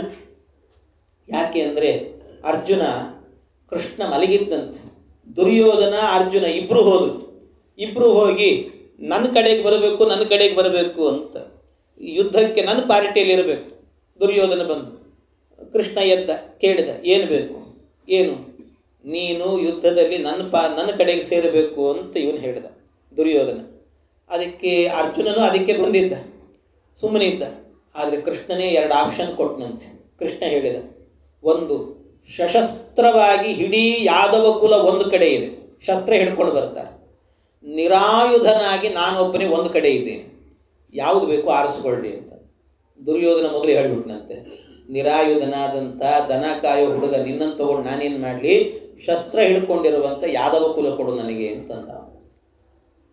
ಅರ್ಜುನ ಹೇಳಿದ, ಕೃಷ್ಣ ನನಗೆ ಯಾವ ಯಾದವರು ಶಸ್ತ್ರ ಗಿಸ್ತ್ರ ಏನೂ ಬೇಡ, ನನ್ನ ದುಃಖದಲ್ಲಿ ನನ್ನ ಸುಖದಲ್ಲಿ ಯಾವಾಗಲೂ ನೀನು ಜೊತೆಗಿದ್ರೆ ಸಾಕು. ನನಗೆ ಸುಖವಾಗಲಿ ಬಹು ದುಃಖವಾಗಲಿ ಸಖ ನೀನಾಗಿರು ಪಾಂಡುರಂಗ ಅಂತ ಸಖ್ಯಭಕ್ತಿಯನ್ನು ಮಾಡಿದಂಥ ಮಹಾತ್ಮ ಅರ್ಜುನ. ಅದಕ್ಕೆ ಒಲಿದಿದ್ದಾನೆ ಭಗವಂತ. ಈ ರೀತಿಯಲ್ಲಿ ಸಖ್ಯಭಕ್ತಿಗೆ ಒಲಿದ ಪರಮಾತ್ಮ. ಆಮೇಲೆ ಆತ್ಮನಿವೇದನ ಭಕ್ತಿಗೆ ನಿದರ್ಶನ ಯಾರು ಅಂತ ಹೇಳಿದರೆ, ಸರ್ವಸ್ಯಾತ್ಮ ನಿವೇದನೆ ಬಲಿರಭೂತು. ಬಲಿಚಕ್ರವರ್ತಿ ಎಲ್ಲ 3 ಪಾದದಲ್ಲಿ ಅಳಿಬೇಕಾದ್ರೆ 2 ಪಾದದಿಂದ ಅಳದಾದ ಮೇಲೆ ಇನ್ನೊಂದು ಪಾದ ಎಲ್ಲೋ ಇಡ್ಲಿ ಅಂತ ಕೇಳಿದರೆ ಬಲಿಚಕ್ರವರ್ತಿ ಹೇಳಿದ, ಭಗವಂತ ಎಲ್ಲವೂ ನಿನ್ನದ್ದೇ, ನನ್ನಲ್ಲಿ ದಾನ ತಗೊಂಡೆ ಅಂತ ನನಗೊಂದು ಕೀರ್ತಿಯನ್ನು ಕೊಟ್ಟು ಅನುಗ್ರಹ ಮಾಡಿದ್ದಿ ಪರಮಾತ್ಮ. ನಿನ್ನೆದುರಿಗೆ ದಾನ ಮಾಡೋ ಯೋಗ್ಯತೆ ನನಗಿದೆಯೇನೋ, ನಿನಗೆ ಶರಣಾಗ್ತೇನೆ ನಾನು ಅಂತ ತಲೆಬಾಗಿ ಇನ್ನೊಂದು ಪಾದ ನನ್ನ ತಲೆ ಮೇಲಿಡು ಅಂತ. ಯಾರಿಗುಂಟ್ರಿ ಈ ಯೋಗ? ದೇವರ ಪಾದವನ್ನು ತಲೆ ಮೇಲೆ ಹೊತ್ತುಕೊಳ್ಳುವ ಯೋಗ. ರಾಯರದು ಒಂದು ಪಲ್ಲಕ್ಕಿ ಸಿಕ್ಕರು ಸಾಕು, ಭುಜದ ಮೇಲೆ ಹೊತ್ತುಕೊಂಡ್ರೆ ಆನಂದ ಪಡ್ತಿರ್ತೀವಿ. ದೇವರ ಪಾದವನ್ನು ಹೊತ್ತು ಕುಣಿಯುವಂಥ ಯೋಗ ಅವನಿಗೆ ಸಿಕ್ತು ಅಂದರೆ ಎಂಥ ಯೋಗ ಇದು. ಆದ್ದರಿಂದ ಅಕ್ರೂರನು ಕೂಡ ಇಂಥ ಭಕ್ತಿಯನ್ನು ಮಾಡಿ ಪರಮಾತ್ಮನ ಪಾದವನ್ನು ಸೇರಿದ. ಅದರಿಂದ ಹೀಗೆ ಎಲ್ಲರೂ ಕೂಡ ಒಬ್ಬೊಬ್ಬರೂ ಕೂಡ ಒಂದೊಂದು ಭಕ್ತಿಯನ್ನು ಮಾಡಿ ಭಗವಂತನ ಅನುಗ್ರಹಕ್ಕೆ ಪಾತ್ರರಾಗಿದ್ದಾರೆ. ಇದು ನನ್ನ ಗುರುಗಳು ನನಗೆ ಹೇಳಿಕೊಟ್ಟಂತಹ ಪಾಠ. ಇತಿ ಪುಂಸಾರ್ಪಿತ ವಿಷ್ಣು ಭಕ್ತಿಶ್ಚೇನ್ನವಲಕ್ಷಣ ಕ್ರಿಯತೆ ಭಗವತ್ಯದ್ದ ತನ್ಮನ್ಯೇದೀತಮುತ್ತಮಂ. ಇದಕ್ಕಿಂತ ಉತ್ತಮವಾದದ್ದು ಇನ್ನೊಂದಿಲ್ಲ, ನನ್ನ ಗುರುಗಳು ಹೇಳಿಕೊಟ್ಟಿದ್ದಾರೆ, ಇದೇ ಪಾಠ ಅಂತ ಹೇಳಿದರು ಪ್ರಹ್ಲಾದರಾಜರು. ಇದು ಪಾಠ ಅಂತ ಹೇಳ್ತಾ ಇರುವಾಗ ಸಿಟ್ಟು ತಡಿಲಿಕ್ಕಾಗಲಿಲ್ಲ ಇವನಿಗೆ. ಹೇಳಿದ, ಬ್ರಹ್ಮಬಂಧೋ ಕಿಮೇತತ್ತೇ ವಿಪಕ್ಷಂ ಶ್ರಯತಾ ಸತಾ. ಬ್ರಹ್ಮಬಂಧು ಅಂತ ಅವನನ್ನು ಬೈತಾ ಇದ್ದಾನೆ. ಈ ಹಿರಣ್ಯಕಶಿಪು ಅವನೇ ಆಗಿದ್ದಾನೆ ಬ್ರಹ್ಮಬಂಧು ಅಂತ. ಅದರಲ್ಲಿ ಪ್ರಹ್ಲಾದನ ಬೈತಿದ್ದಾನೆ. ಬೈದು ಹೇಳಿದ, ನನ್ನ ಮನೆಯಲ್ಲಿ ಎಂಥ ಒಬ್ಬ ಅಯೋಗ್ಯ ಹುಟ್ಟಿದ್ನಲ್ಲ ಅಂತಂದ ಒಂದು ಸರ್ತಿ. ಯಾರೋ ನಿನಗಿದನ್ನೆಲ್ಲ ಹೇಳ್ಕೊಡ್ತಿದ್ದಾರೆ, ಕರೀರಿ ಚಂಡಾಮರ್ಕರನ್ನ ಅಂತ ಹೇಳಿದ. ಕರೀರಿ ಅವರನ್ನು ಕರೆದಾಗ ಕೇಳ್ತಾ ಇದ್ದಾರೆ, ಯಾರು ಇವನಿಗೆ ಈ ಪಾಠ ಮಾಡುತ್ತಿದ್ದಾರೆ, ಎಲ್ಲಿಂದ ಈ ಹರಿಭಕ್ತಿಯನ್ನು ಕಲಿತಿದ್ದಾನವನು, ನನ್ನೆದುರಲ್ಲೇ ನಿಂತು ಮಾತನಾಡ್ತಾ ಇದ್ದಾನಲ್ಲ, ಹೇಗೆ ಬಂತು ಇವನಿಗೆ ಇದೆಲ್ಲವೂ ಕೂಡ ಅಂತ ಕೇಳಿದರು. ಯಾರು ಹೇಳಿದ್ದಾರೆ ಹೇಳ್ರಿ? ಚಂಡಾಮರ್ಕರು ಹೇಳ್ತಾರೆ, ಸ್ವಾಮಿ ನಾವು ಹೇಳ್ಕೊಟ್ಟಿಲ್ಲ, ಹೋಗಲಿ ಬೇರೆ ಯಾರಾದರೂ ಬಂದು ಹೇಳಿಕೊಟ್ಟಾರ ಅಂದರೆ ಎಲ್ಲ ಕಡೆ CC ಕ್ಯಾಮ್ರಾ ಹಾಕಿ ಕವರೇಜ್ ಮಾಡಿಬಿಟ್ಟಿದ್ದೇವೆ, ಯಾರೂ ಒಳಗೆ ಬರಲಿಕ್ಕೂ ಸಾಧ್ಯ ಇಲ್ಲ. ಆದರೂ ಇವನಿಗೆ ಬಂದಿದೆ ಅಂದರೆ ಇದು ನಾವು ಹೇಳಿಕೊಟ್ಟದ್ದಲ್ಲ. ನ ಮತ್ಪ್ರಣೀತಂ ನ ಪರಪ್ರಣೀತಂ ಸುತೋ ವದತ್ತೇ ಶತವೇಂದ್ರ ಶತ್ರು ನೈಸರ್ಗಿಕೀಯಂ ಅತಿರಸ್ಯ ರಾಜನ್ ನಿಯಚ್ಚ ಮನ್ಯುಂ ಕ್ವತದಾತ್ಮಮಾನಃ. ಒಂದೇ ಮಾತು ಹೇಳಿದರು, ನ ಮತ್ಪ್ರಣೀತಂ ನಾವು ಹೇಳ್ಕೊಡ್ಲಿಲ್ಲ, ನ ಪರಪ್ರಣೀತಂ ಬೇರೆ ಯಾರೂ ಬರಲಿಲ್ಲ. ಮತ್ತೆ ಯಾಕೆ ಕಲ್ತಿದ್ದಾನೆ ಇವನು ಇದನ್ನೆಲ್ಲ ಅಂದರೆ ನೈಸರ್ಗಿಕೀಯಂ ಅತಿರಸ್ಯ ರಾಜನ್, ಇವನ ರಕ್ತದಲ್ಲೇನೆ ಹರಿಭಕ್ತಿ ಅನ್ನೋದು ಸೇರಿದೆ, ನಾವೇನು ಮಾಡೋಣ ಅಂತರು. ನಾವೇನು ಮಾಡೋಣ, ರಕ್ತದಲ್ಲೇ ಇದೆ ಇವನಿಗೆ ಹರಿಭಕ್ತಿ ಅನ್ನೋದು, ನಾವೇನು ಮಾಡಲಿಕ್ಕಾಗಲ್ಲ, ಇವನು ಸ್ವಭಾವ ಅದು ಅಂತಂದರು. ಪ್ರಭಾವ ಆದರೆ ಬಿಡಿಸ್ಬೋದು, ಇದು ಸ್ವಭಾವ, ಇದು ಏನು ಮಾಡಲಿಕ್ಕಾಗ್ತದೆ, ಆಗಲ್ಲ ಇದು ಅಂತಂದರು. ನಿಯಚ್ಚ ಮನ್ಯಂ ಕ್ವತದಾತ್ಮ ಮಾನಃ, ಏನು ಮಾಡಲಿಕ್ಕಾಗೋದಿಲ್ಲ ಅಂತ ಈ ಮಾತನ್ನು ಹೇಳ್ತಾ ಇದ್ದಾಗಲೇ ಪ್ರಹ್ಲಾದರಾಜರು ಆ ಭಗವಂತನ ಸ್ತೋತ್ರ ಮಾಡಲಿಕ್ಕೆ ಶುರು ಮಾಡ್ತಾರೆ. ಹೌದಪ್ಪ, ಭಗವಂತನ ಅನುಗ್ರಹದಿಂದಲೇ ನನ್ನ ದೇಹದಲ್ಲಿ ಅವನ ಹರಿಭಕ್ತಿಯನ್ನು ಹುಟ್ಟಿಸಿದ್ದಾನೆ, ಅವನು ಕೊಟ್ಟ ಯೋಗ್ಯತೆ ಇದಷ್ಟೇ. ಆದ್ದರಿಂದ ಅವನಿಗೆ ನಾನು ಶರಣಾಗಬೇಕು ಅಂತ ಪರಮಾತ್ಮನ ಸ್ತೋತ್ರವನ್ನು ಮತಿರ್ನ ಕೃಷ್ಣೇ ಪರತಸ್ವತೋಪಿ ವಾ ಮಿತೋಭಿಪದ್ಯೇತ ಗೃಹವ್ರತಾನಾಂ ಅದಾಂತ ಗೋಭಿರ್ವಿಶತಾಂ ತ್ರಮಿಸ್ರಂ ಪುನಃ ಪುನಶ್ಚರ್ ವಿತಚರ್ವಣಾನಾಂ. ಪ್ರಹ್ಲಾದರಾಜರು ಹೇಳ್ತಾರೆ, ಈ ಗೃಹಸ್ಥಾಶ್ರಮದಲ್ಲಿ ಕಾಮ್ಯಕರ್ಮಗಳನ್ನು ಮಾಡಿಕೊಂಡು ಇಂದ್ರಿಯ ನಿಗ್ರಹಗಳನ್ನು ಮಾಡಿಕೊಳ್ಳದೇ ಇದ್ದರೆ ಎಲ್ಲ ನರಕಕ್ಕೆ ಹೋಗ್ತಾರಪ್ಪ. ನರಕ ಅನ್ನೋದು ಬಹಳ ಅನರ್ಥಕ್ಕೆ ಕಾರಣ ಆಗ್ತದೆ. ಆದ್ದರಿಂದ ಅಲ್ಲಿ ಸುಖ ಇಲ್ಲ, ಏನೂ ಇಲ್ಲ. ಸುಖ ಇರುವಂತಹದ್ದು ಎಲ್ಲಿ ಅಂದರೆ ಭಗವಂತನನ್ನು ಕೊಂಡಾಡೋದ್ರಲ್ಲಿ, ದೇವರ ಭಜನೆಯಲ್ಲೇ ಸುಖ ಇರುವಂತಹದ್ದು, ಆಚಾರ್ಯರ ಶಾಸ್ತ್ರದಲ್ಲೇ ಸುಖ ಇರುವಂತಹದ್ದು. ಮಧ್ವಾಚಾರ್ಯರ ಶಾಸ್ತ್ರವನ್ನು ನಂಬಿದ್ರಿ ಅಂದರೆ ಅದರಲ್ಲೊಂದು ಆನಂದ ಇದೆ. ಆ ಆನಂದ ನಿಮಗೆಲ್ಲೂ ಸಿಗೋದಿಲ್ಲ, ಬೇರೆ ಯಾವ ಶಾಸ್ತ್ರ ಓದಿದ್ರೂ ಸಿಗೋದಿಲ್ಲ.